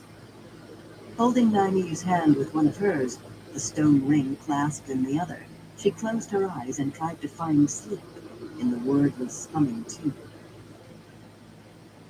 The wide door of iron bars stood open, from beyond some of life. Matt entered cautiously. Sandar was still out in the hall, trying to peer both ways at once, certain that a High Lord, maybe 100 defenders or so, would appear at any moment. There were no men in the room now. By the looks of the half-eaten meals on a long table, they had left her in after just the fighting above. And from the looks of the things in the walls, he was just as glad he did not have to meet anything. Whips in different sizes and lengths, different thicknesses, with different numbers of tails. Pincers and tongs and clamps and irons. Things that looked like metal boots, and gauntlets, and helmets, with great screws all over them as if to tighten them down. Things he could not even begin to guess the use of. If he had met the men who used these things, he thought he would surely have checked that they were dead before he walked away. Sandar, he hissed. Are you going to stay out there all bloody night? He hurried to the inner door, barred like the outer but smaller, without waiting for an answer, and went through. The hall beyond was lined by rough wooden doors and lit by the same rush torches as the room he had just left. No more than 20 paces from him, a woman sat on a bench beside one of the doors, leaning back against the wall in a curiously stiff fashion. She turned her head slowly toward him at the sound of his boots grating on the stone. A pretty young. He wondered why she did not move more than her head, and why even that moved when she were half asleep. Was she a prisoner? I don't know. Nobody with a face like that can be one of the people who uses the things of her hands. She did look almost asleep, with her eyes only partly open. And the suffering on that lovely face surely made her one of torture, not a torturer. Stop, Sandor shouted behind him. She is Aes Sedai. She is one of those who took the woman you seek. Matt froze. There's round 3 now. He remembered Moraine hurling balls of fire. He wondered if he could deflect the ball of fire with his quarterstaff. He wondered if his luck extended to outrunning Aes Sedai. No, she said faintly. Her eyes still looked nearly asleep, but the pleading in her voice was fully awake. No, please. Matt blinked. She still had not moved a muscle below her neck. Cautiously, he stepped closer, waving to Sandor to stop his groaning about her being Aes Sedai. She moved her head to follow him, no more than that. A large iron key hung at her belt. For a moment he hesitated. Aes Sedai, said. Why doesn't she know?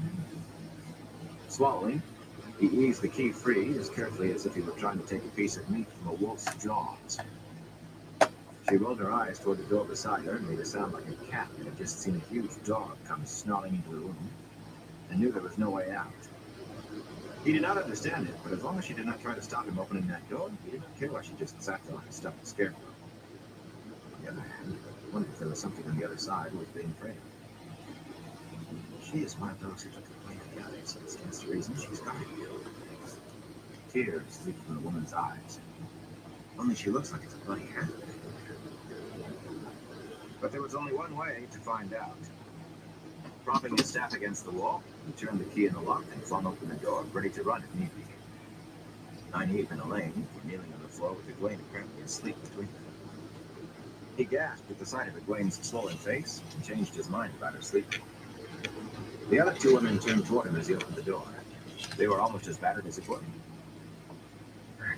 Bernie looked at him and grinned.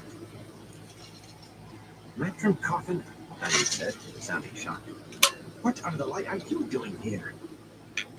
I came to bloody rescue you, he said. Burn me if I expected to be greeted as if I had come to steal a pie. You can tell me why you look as if you've been fighting bears later if you want. If Egwene cannot walk, I'll carry her on my back. There are Aiel all over the stone, or near enough. And either they are killing the bloody defenders, or the bloody defenders are killing them. But whichever way it is, we had better get out of here while we bloody well can. If we can. Mind your language, Nynaeve told him, and Elaine gave him one of those disapproving stares women were so good at. Neither one seemed to have his full attention in it, though. They began shaking Egwene as if she were not covered with more bruises than he had ever seen in his life. Egwene's eyelids fluttered open and she groaned. Why did you wake me? I must understand it. If I loose the bombs in her, she will wake and I'll never catch her again. But if I do not, she cannot go all the way to sleep, and her eyes fell on him and widened. Matron Coffin, what under the light are you doing here? You tell her, he told Nynaeve. I'm too busy trying to rescue you to watch my leg. They were all staring beyond him, glaring as if they wished they had knives in their hands. He spun, but all he saw was Jewel and Sandor, looking as if he had swallowed a rotten plum whole. They have cause, he told Matt. I betrayed them, but I had to. This was addressed past Matt to the women. The one with the many honey-colored braids spoke to me, and I had to do it. For a long moment, the three continued to stare. Meandrin has vile tricks, Master Sandor, Nynaeve said finally. Perhaps you are not entirely to blame. We can apportion guilt later. If that is all cleared up, Matt said, can we go now? It was as clear as mud to him, but he was more interested in leaving right then. The three women limped after him into the hall, but they stopped around the woman on the bench. She rolled her eyes at them and whimpered. Please, I will come back to the light. I will spare the pain. With the oath rod in my hands, I will swear. Please do not. Matt jumped as Nynaeve suddenly reared back and swung a fist, knocking the woman completely off the bench. She lay there, her eyes closed all the way finally, but even lying on her side, she was still in exactly the same position she had been in on the bench. It is gone, Elaine said excitedly. Egwene bent to rummage in the unconscious woman's pouch, transferring something Matt could not make out to her own. Yes, it feels wonderful. Something changed about her when you hit her, Nynaeve. I do not know what, but I felt it. Elaine nodded. I felt it too. I would like to change every last thing about her, Nynaeve said grimly. She took Egwene's head in her hands. Egwene rose onto her toes, gasping. When Nynaeve took her hands away to put them on Elaine, Egwene's bruises were gone. Elaine's vanished as quickly. Blood and bloody ashes, Matt growled. What do you mean hitting a woman who was just sitting there? I don't think she could even move. They all three turned to look at him, and he made a strangled sound as the air seemed to turn to thick jelly around him. He lifted into the air until his boots dangled a good pace above the floor. Here I was afraid that Aes Sedai would use the bloody power on me, and now the bloody women I'm rescuing do it. Pardon me. You do not understand anything, Matron Coffin, Egwene said in a tight voice. Until you do understand, Nynaeve said, leaning a bit tighter, I suggest you keep your opinions to yourself. Elaine contented herself with a glare that made him think of his mother going out to cut a switch. For some reason, he found himself giving them the grin that so often sent his mother after that switch. Honey, if they can do this, I don't see how anybody ever locked them in that cell in the first place. What I understand is that I got you out of something you couldn't get yourselves out of, and you all have as much gratitude as a bloody tarring ferryman with a toothache. You are right, Nynaeve said, and then his boots suddenly hit the floor so hard his teeth jarred. But he could move again. As much as it pains me to say it, Matt, you are right. He was tempted to answer something sarcastic, but there was barely enough apology in her voice as it was. Now can we go? With the fighting going on, Sandor thinks he and I can take you out by a small gate near the river. I am not leaving just yet, Matt, Nynaeve said. I mean to find Leandrin and Skinner, Egwene said, sounding almost as if she meant it literally. All I want to do, Elaine said, is pound Joya by her till she squeals. But I will set up a precedent. Are you all deaf? He growled. There is a battle going on out there. I came here to rescue you, and I mean to rescue you. Egwene patted his cheek as she walked by and so did Elaine. Nynaeve merely sniffed. He stared after them with his mouth hanging open. Why didn't you say something? He growled at the thief catcher. I saw what speaking earned you, Sandor said simply. I am no fool. Well, I'm not staying in the middle of a battle, he shouted to the women. They were just disappearing through the small barred door. I'm leaving, do you hear? They did not even look back. Oh, it's killed out there. Somebody will stick a sword in them while they're looking the other way. With a snarl, he put his quarterstaff across his shoulder and started after them. Are you going to stand there? He called to the thief catcher. I did not come this far to let them die now. Sandor caught up to him in the room with the whips. The three women were already gone. But Matt had a feeling they would not be too hard to find. Just find the men floating hanging in midair. Look at women. He quickened his pace to a trot. Perrin strode down the halls of the stone grimly, searching for some sign of Faid. He had rescued her twice more now, breaking her out of an iron cage once, much like the one that held Yael and Remnant, and once breaking open a steel chest with a falcon worked on its side. Both times she had melted into air after saying his name. Hopper trotted by his side, sniffing the air. As sharp as Perrin's nose was, the wolf's was sharper. It had been Hopper who led them to the chest. Perrin wondered whether he was ever going to free her in truth. There had not been any sign in a long time, it seemed.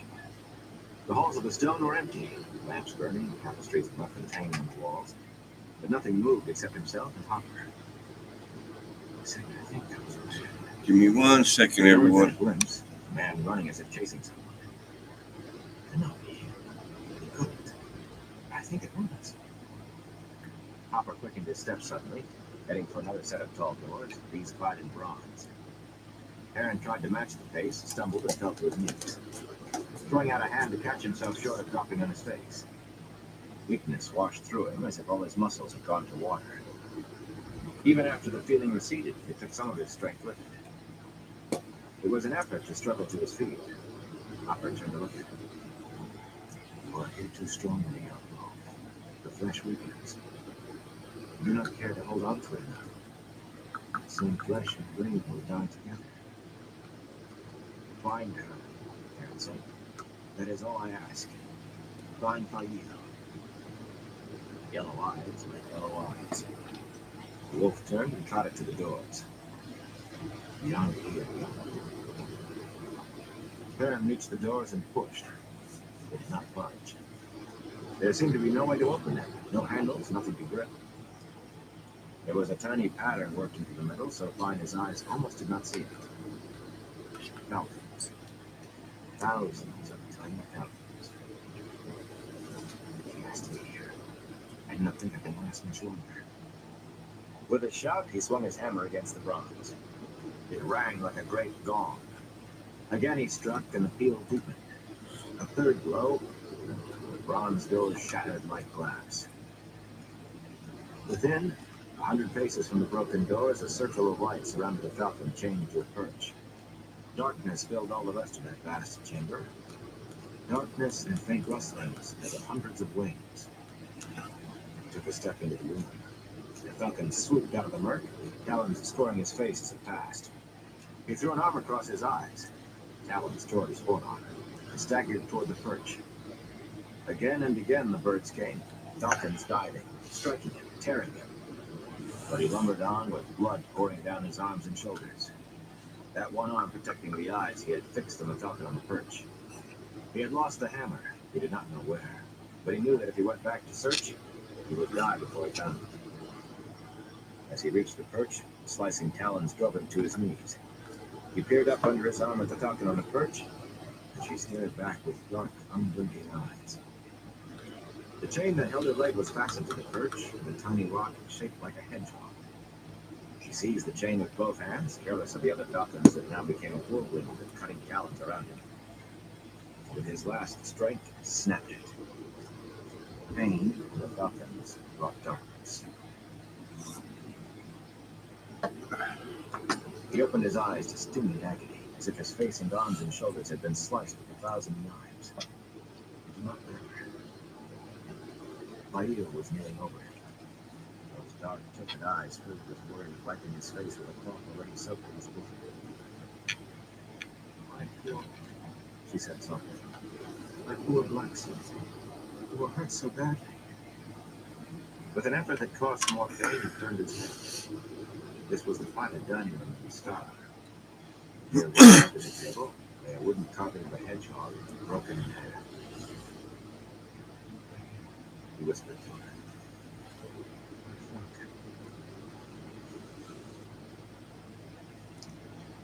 Rand was still in the heart of the stone, but it was different. There were no men fighting here, no dead men, no one at all but himself. Abruptly, the sound of a great gong rang through the stone. Then again, the very stones beneath his feet resonated. A third time the booming came, but cut off abruptly, as if the gong had shattered. All was still. Where is this place? More important, where is Bahamsalan? As if to answer him, a blazing shaft like the one Moraine had made shot out of the shadows among the columns, straight toward his chest. His wrist twisted the sword instinctively. It was instinct as much as anything else that made him loose flows from Saidin into Kalador. A flood of the power that made the sword blaze brighter, even in that bar streaking at him. His uncertain balance between existence and destruction wavered. Surely that torrent would consume him. The shaft of light struck the blade of Kalador, parted on its edge, forking to string past on either side. He felt his coat singe from its near passage, smelled the wool beginning to burn. Behind him, the two prongs of frozen fire, of liquid light, struck huge redstone columns. Where they struck, stone ceased to exist, and the burning bars bored through to other columns, serving those instantaneously as well. The heart of the stone rumbled, as columns fell and shattered in clouds of dust, sprays of stone fragments.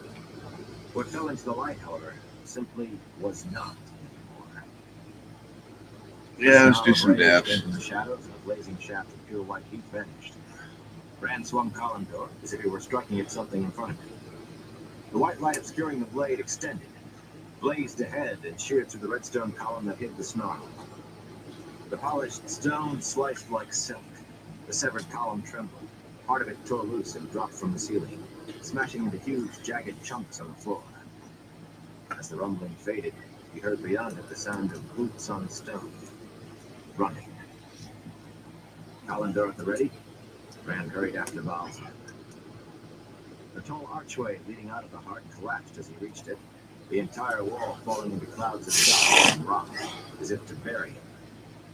But he threw the power at it, and all became dust floating in the air. He ran on. He was not sure what he had done, or how, but he had He ran retreating footsteps, echoing from the walls of stone. Blood-rolling tracks, huge bestial faces distorted with rage. So they jammed the hall before him and behind. Swords and blades of deadly black steel. Without knowing how, he turned into vapor that parted before him. The air around him suddenly became choking soot, clogging his nostrils, shutting off breath. But he made it fresh air again, a cool mist. Flames leaped from the floor beneath his feet, spurted from the walls, the ceiling, furious jets that flashed tapestries and rugs, tables and chests, wisps of outline. Ornaments and lamps ahead of them as drops of molten burning gold. He smashed the fires flat, hardened them into a red glaze in the rock. The smoke turned almost to mist. Reality trembled. He could feel it unraveling, feel himself unraveling. He was being pushed out of the here into some other place where nothing existed at all. Kalimdor blazed in his hands like the sun until he thought it would melt. He thought he himself would melt from the surge of the one power through it, the flood that he somehow directed into sealing up the hole that had opened around him, into holding himself on the side of existence. The stone became he began to imagine what it was that he did. The one power raged inside him till he barely knew himself, till he barely was himself, till what was himself almost did not exist. His precarious stability teetered. To either side lay the endless fall, obliteration by the power that coursed through him into the sword. Only in the dance along the razor's sharp edge was there even an uncertain safety. Kalimdor shone in his fist until it seemed he carried the sun. Dimly within him, fluttering like a candle flame in a storm, was the surety that holding Kalimdor, he could do anything. Anything. As he ran, chasing the one who had the one he must slay. There could be no other end. This time one of them must die. That Balsama knew it as well was clear. Always he fled, always staying ahead of sight, so that only the sounds of his flight drew Rand up. But even fleeing, he turned this stone of Tyr that was not the stone of Tyr against Rand. Rand fought back with instinct and guesses and chance, and ran down that knife edge in perfect balance with power, the tool and weapon that would consume him utterly if he faltered. Water filled the holes from top to bottom, thick and black as the bottom of the sea, choking off breath. He made it air again, unknowingly, and ran on. And suddenly the air gained weight until it seemed every inch of his skin supported a mountain, squeezing in from all directions. In the instant before he was crushed to nothingness, he chose tides out of the flood of power raging through him. He did not know how or which or why. It was too fast for thought or knowing. The pressure vanished. He pursued Balsama, and the very air was abruptly solid rock encasing him, then molten stone, then nothing at all to fill his lungs. The ground beneath his boots pulled at him, as if every pound suddenly weighed 1,000. Then all weight vanished, so that a step left him spinning in midair. Unseen maws gaped to rip his mind from his body, to tear away his soul. He sprang each trap and ran on.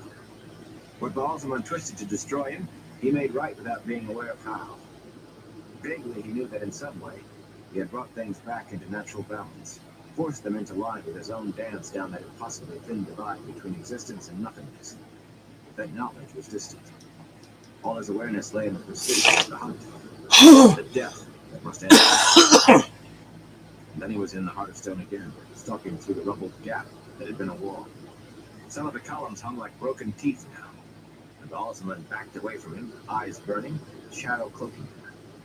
Black lines like steel wires seemed to run off from Balsamon into the darkness mounting around him, vanishing into unimaginable heights and distances within that blackness. "I will not be undone!" Balsamon cried. His mouth was fire, his shriek echoed among the columns. "I cannot be defeated! Aid me!" Some of the darkness shrouding him drifted into his head, formed into a ball so black it seemed to soak up even the light of Calendar. Sudden triumph blazed in the flames of his eyes. "You are destroyed!" Rand shouted.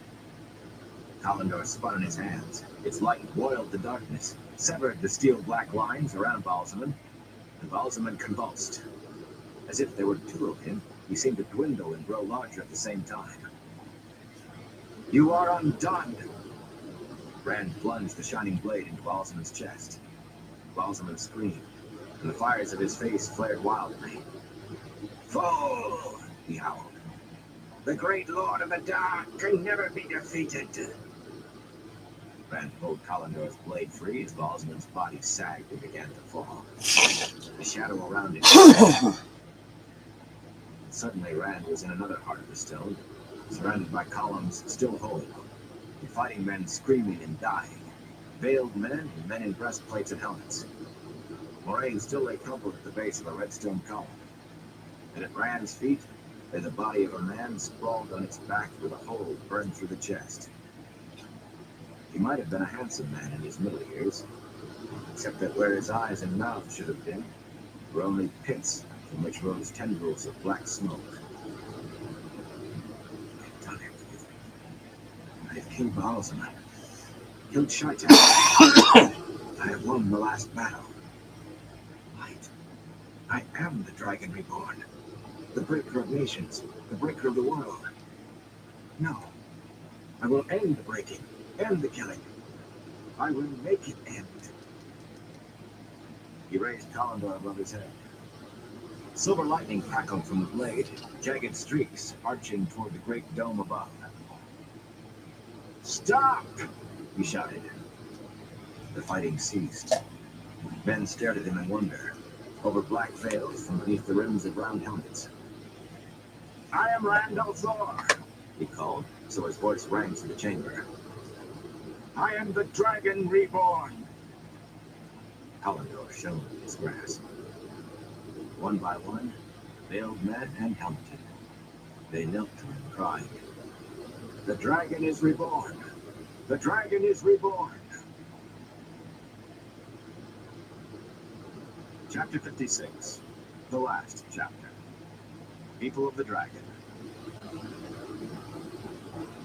Throughout the city of Tyr, people woke with the dawn, speaking of the dreams they had had. Dreams of the dragon battling Balsamon in the heart of the stone. And when their eyes rose to the great fortress of the stone, they beheld a banner waving from its greatest height. Across a field of white flowed a sinuous form like a great serpent, scaled in scarlet and gold, and with a golden lion's mane and 4 legs, each tipped with 5 golden claws. Men came, stunned and frightened from the stone, to speak in hushed tones of what had happened in the night. And men and women thronged the streets, weeping as they shouted the fulfillment of prophecy. "The dragon!" they shouted. "All Thor! The dragon! All Thor!" Peering through an arrow slit high on the side of the stone, Matt shook his head as he listened to the chorus rising out of the city of waves. He was still having a hard enough time coming to grips with Rand really being there. Everyone in the stone seemed to agree with the people below, or if they did not, they were not letting on. He had seen Rand just once since the night before, striding along the hall with Calendar in his hand, surrounded by a dozen veiled Aiel, trailing a cloud of tyrants, a knot of defenders of the stone, and most of the few surviving High Lords. The High Lords, at least, seemed to think Rand would need them to help them rule the world. The Aiel kept everyone back with sharp looks, though, and spears if need be. They surely believed Rand was the dragon, though they called him He Who Comes with the Dawn. There were nearly 200 Aiel in the stone. They had lost a third of their numbers in the fight, but they had killed or captured 10 times as many defenders. As he turned from the arrow slit, his eyes brushed across Ruark. There was a tall stand at one end of the room, carved and polished upright wheels of some pale, dark-stripped wood with shelves swung between them so all of the shelves would stay flat as the wheels were revolved. Each shelf held a large book bound in gold, covers set in sparkling gems. The Aiel had one of the books open and was reading some sort of essays. Who would have thought an Aiel could read books? Who would have thought an Aiel could bloody read? Ruark glanced in his direction, all cold blue eyes and level stare. Matt looked away hastily before the Aiel could read his thoughts. At least he is not veiled, thank you, Mike. Burned me to Havienda. Nearly took my head off when I asked him if she could do any dances with the speakers. Bane and Chiak presented another problem. They were certainly pretty and more than friendly, but he could not manage to talk to the one without the other. The male Aiel seemed to think his efforts to get one of them alone were funny. And for that matter, so did Bane and Chiak. I don't know how, but Aiel make odd seem normal. The great table in the middle of the room, vaguely carved and built in on edges and thick legs, had been meant for gatherings of the High Ones. Moraine sat in one of the throne-like chairs, the crescent banner of Tyr looking to its towering back, gilt, polished carnelian, and pearl shell. Egwene, Nynaeve, and Elaine sat close by. I still cannot believe Perrin is here in Tyr, Nynaeve was saying. Are you sure he is all right? Matt shook his head. You would have expected Perrin to have been up in the stone last night. The blacksmith had always been braver than anyone with good sense. He was well when I left him. Moraine's voice was serene. Whether he still is, I do not know. His companion is in some considerable danger, and he had put himself into it also. His companion? Egwene said sharply. What? Who is Perrin's companion? What sort of danger? Nothing that need concern you, the Arstai said calmly. I will go and see to her as I may shortly. I have delayed only to show you this, which I found among the Tiran Breal and other things of the power the High Lords collected over the years. She took something from her pouch and laid it on the table before her. It was a disc the size of a man's hand, seemingly made of 2 teardrops fitted together, one black as pitch, the other white as snow. Matt seemed to remember seeing others like it. Ancient, like this one, but broken. This was whole. 3 of them he had seen, not all together, but all in pieces. He remembered that they were made of Prengia, unbreakable by any power, even the one power. One of the 7 seals used Theron Kinslayer and 100 companions put on the Dark One's prison when they resealed it, Blake said, nodding as if confirming her own memory. More precisely, a focus point for one of the seals. But in essence, you are correct. During the breaking of the world, they were scattered and hidden for safety. Since the Trolloc Wars, they have been lost in truth. She snapped. I begin to sound like them. Egwene shook her head. I suppose I should have expected to find you here. Twice before Rand faced Balsamon. Both times at least one of the seals was present. And this time unbroken, he said. For the first time, the seal is unbroken. As if that mattered now. You think it does not? Moraine's voice was dangerous in its quiet. The other women frowned at her. Matt rolled his eyes. They kept talking about unimportant things. He did not much like standing not 20 feet from that disc now that he knew what it was. No matter the value of Prengia, but your pardon, he said. They all turned to stare at him as if he were interrupting something important. Burn me. Break them out of a prison cell, save their lives half a dozen times between them before the night is done, and they glower as hard as the bloody ice at eye. Well, they did not thank me then either, did they? You'd have thought I was sticking my nose in where it wasn't wanted then, too, instead of keeping some bloody defender from putting a sword through one of them. He laughed and said loudly, You do not mind if I ask a question, do you? You've all been talking this Aes Sedai business, and no one has bothered to tell me anything. Matt, Anya said wateringly, turning away, but Moraine said in calm, only just touched with impatience. What is it that you wish to know?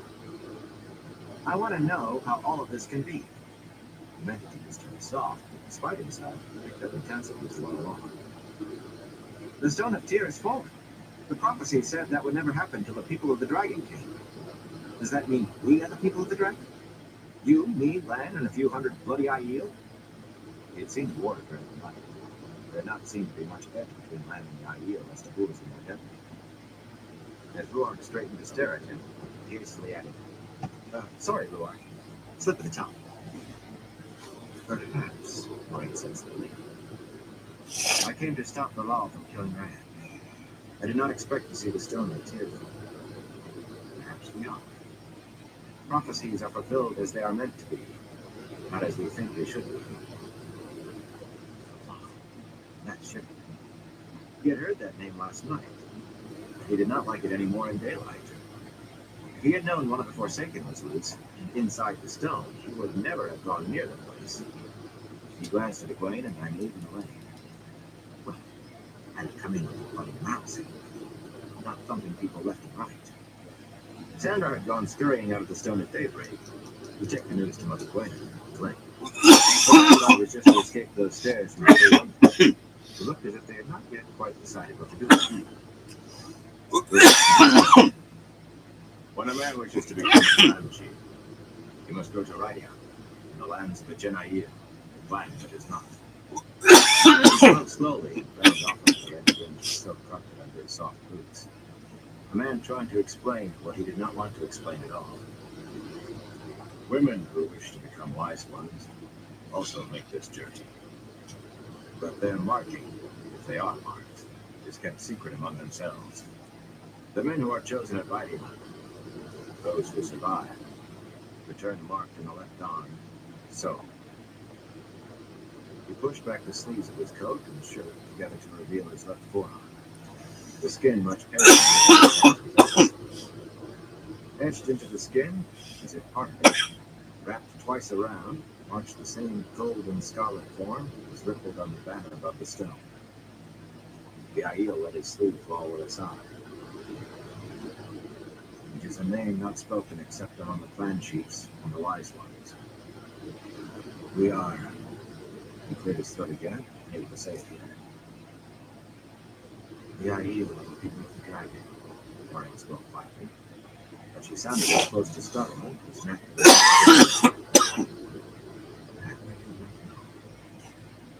Then it really is all done, Beth said, just as the prophecy said. We can all go on our way with no more worries. The Honorable won't need to blow that bloody horn down. How can you say that? Egwene demanded. Don't you understand the Forsaken are loose? Not to mention the Black Archer, Nynaeve added grimly. We took only Amiko and Joya here. 11 escaped. And I would like to know how. And the light alone knows how many others there are. Yes, Egwene said in a tone just as hard. I may not be up to facing one of the Forsaken, but I mean to take pieces out of Leandrin's hide. Of course, Matt said smoothly. Of course. Crazy? They want to chase after the Black Ajah and the Forsaken? I only meant the hardest part is done. The stone has fallen to the people of the Dragon, Rand has Kalendor, and Shaitan is dead. Moraine's stare was so ugly he thought the stone shook for a moment.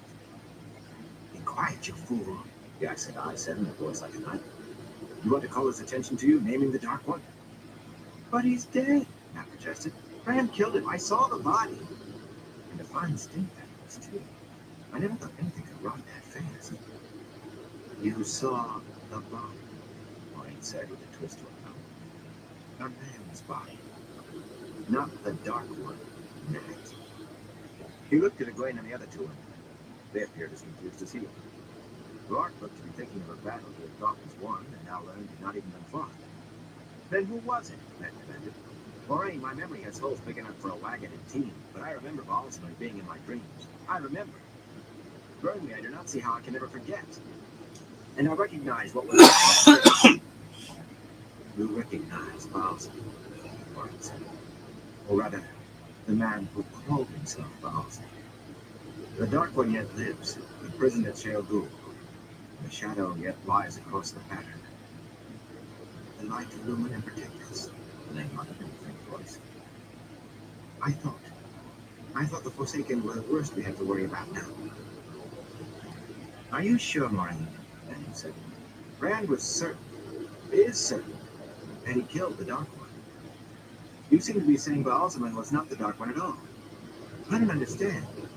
How can you be so sure? And if he was not the Dark One, who was he?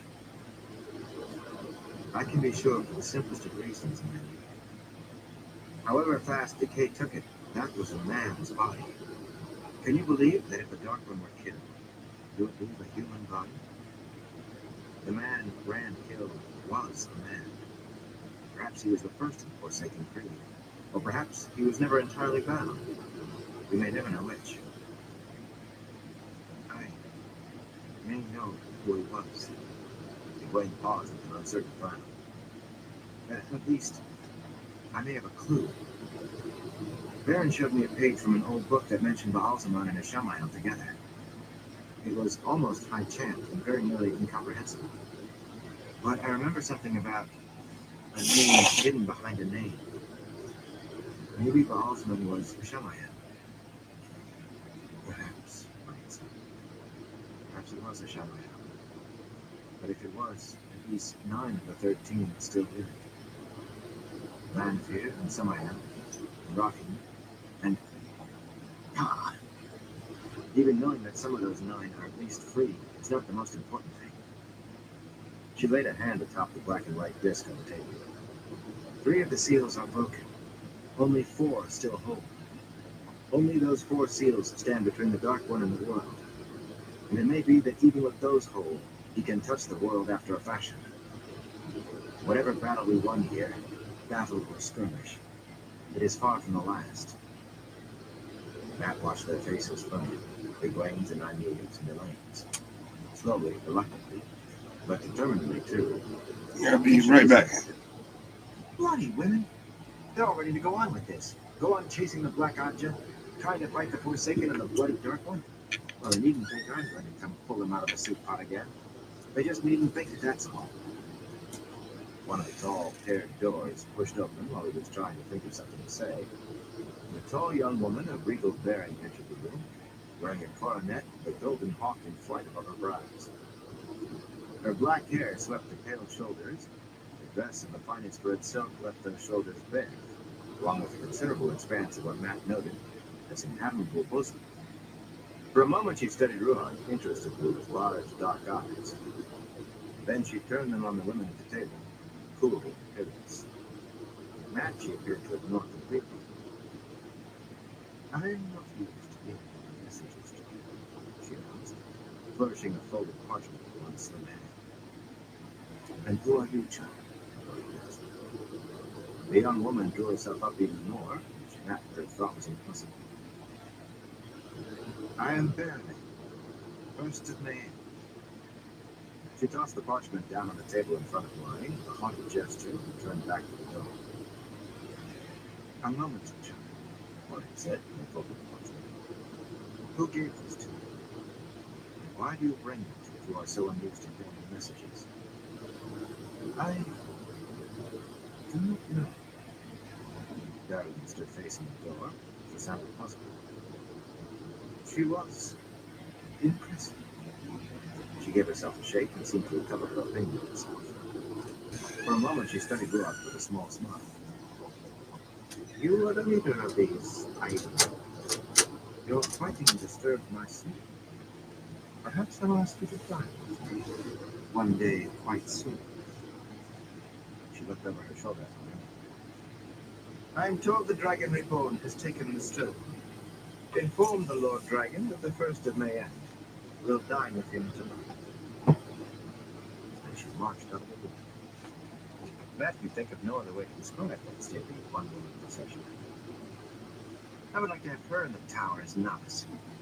Egwene and Elaine said it almost like echoes, then shared a tight smile. Listen to this, Moran said. Luce Theron was mine. He is mine. And he will be mine forever. I give him into your charge to keep from me until I come. You signed Landfear. The Aes Sedai turned that cool gaze on Matt. And you thought it was good. You are Taviran, Matt, a thread more crucial to the pattern than most, and the sounder of the Horn of Elir. Nothing is done for you yet. They were all looking at him. Nynaeve sat there, Egwene as though she had never seen him before. Elaine as if she expected him to change into someone else. Blark had a certain respect in his eyes, but Matt would just as soon have done that in all things considered. Well, of course. I understand. I wonder how soon Tom will be back in town. I can run. Maybe Perrin will come with us. You can count on me. From outside, cries still rose unceasing. The dragon, although, the dragon, although, the dragon, although, the dragon. And it was written that no hand but his should wield the sword held in stone. But he did draw it out like fire in his hand. Its glory did burn the world. Thus did it begin. Thus do we sing his rebirth. Thus do we sing the beginning. From dawn till dark day, songs of the last age. Quarter 9, The Legend of the Dragon. Composed by Bowen, songmistress at Tarma, the 4th age. The end of the 3rd book of the Wheel of Time. Hi, this is Laura Wilson of Audio Renaissance, and I'm speaking with Robert Jordan. How did you decide to start writing the Wheel of Time series? I began writing the Wheel of Time because a great many notions were bouncing around inside my head, and they started to coalesce. I wondered what it was really like to be tapped on the shoulder and told, you were born to be the savior of mankind. I didn't think it would be very much the way it is in so many books where someone pops up and says, hi, I was born to be the savior of mankind, and here's a prophecy, and everybody says, oh, well, let's go there. I thought self-interest was quite a big part. And I was also wondering about the source of legends and myths. They can't all be anthropomorphization of natural events. Some of them have to be distortions of things that actually happen. Distortions by being passed down generations.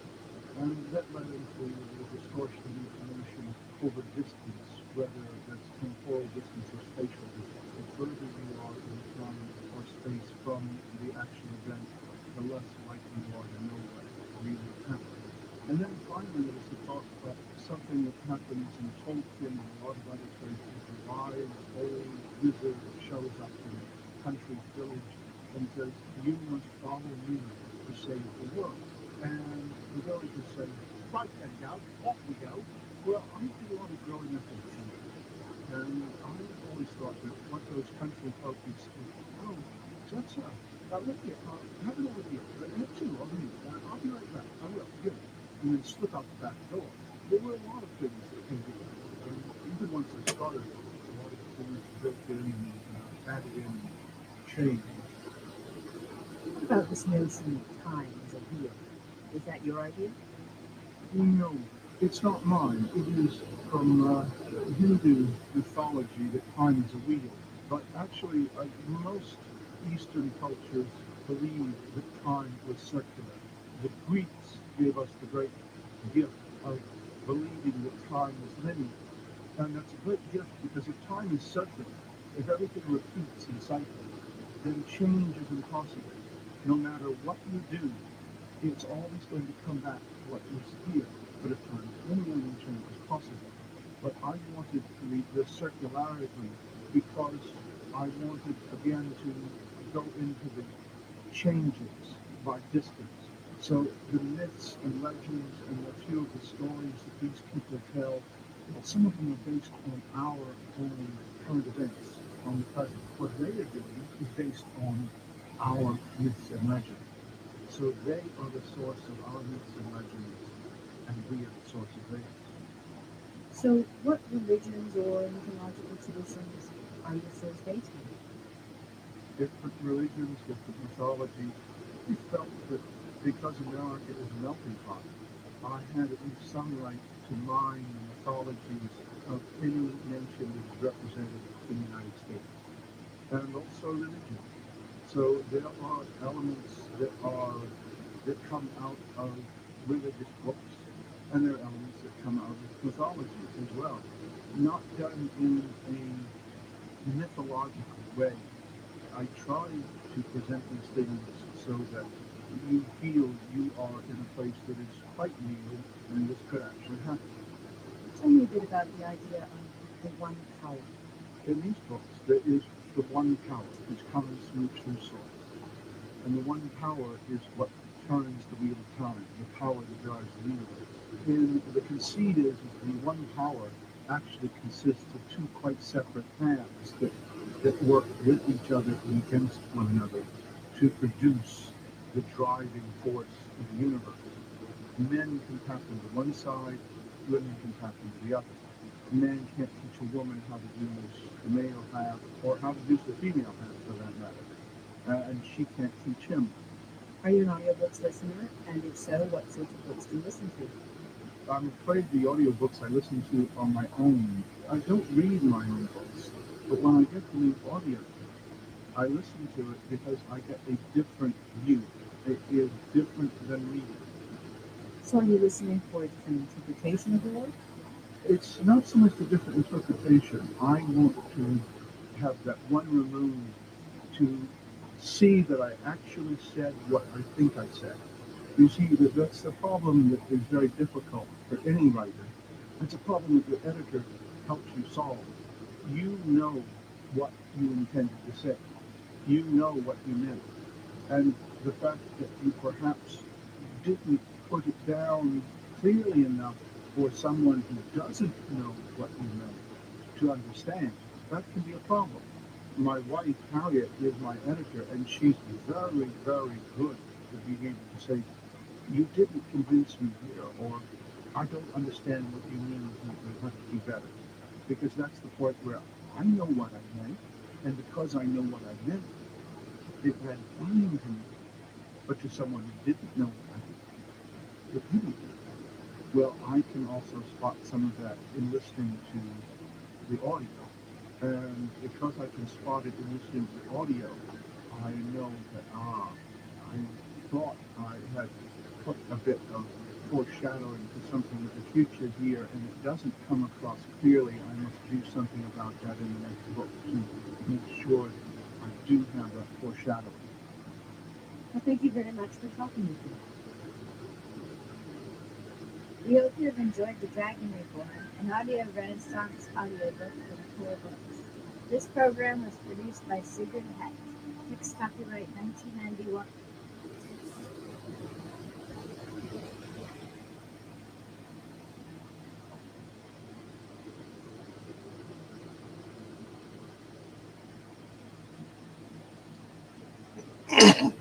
All right, everyone.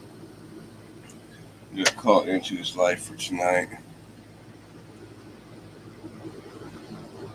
We gotta get up a little early. Gotta go fishing tomorrow. Just on a little longer just because I wanted to finish the book. But tomorrow will be a new book. It'll be book 4, I believe. Be The Shadow Rising. Get stuff put away real quick.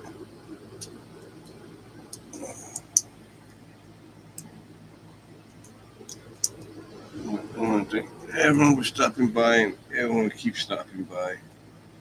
I appreciate all y'all support. Till next time, everyone. Y'all stay safe out there.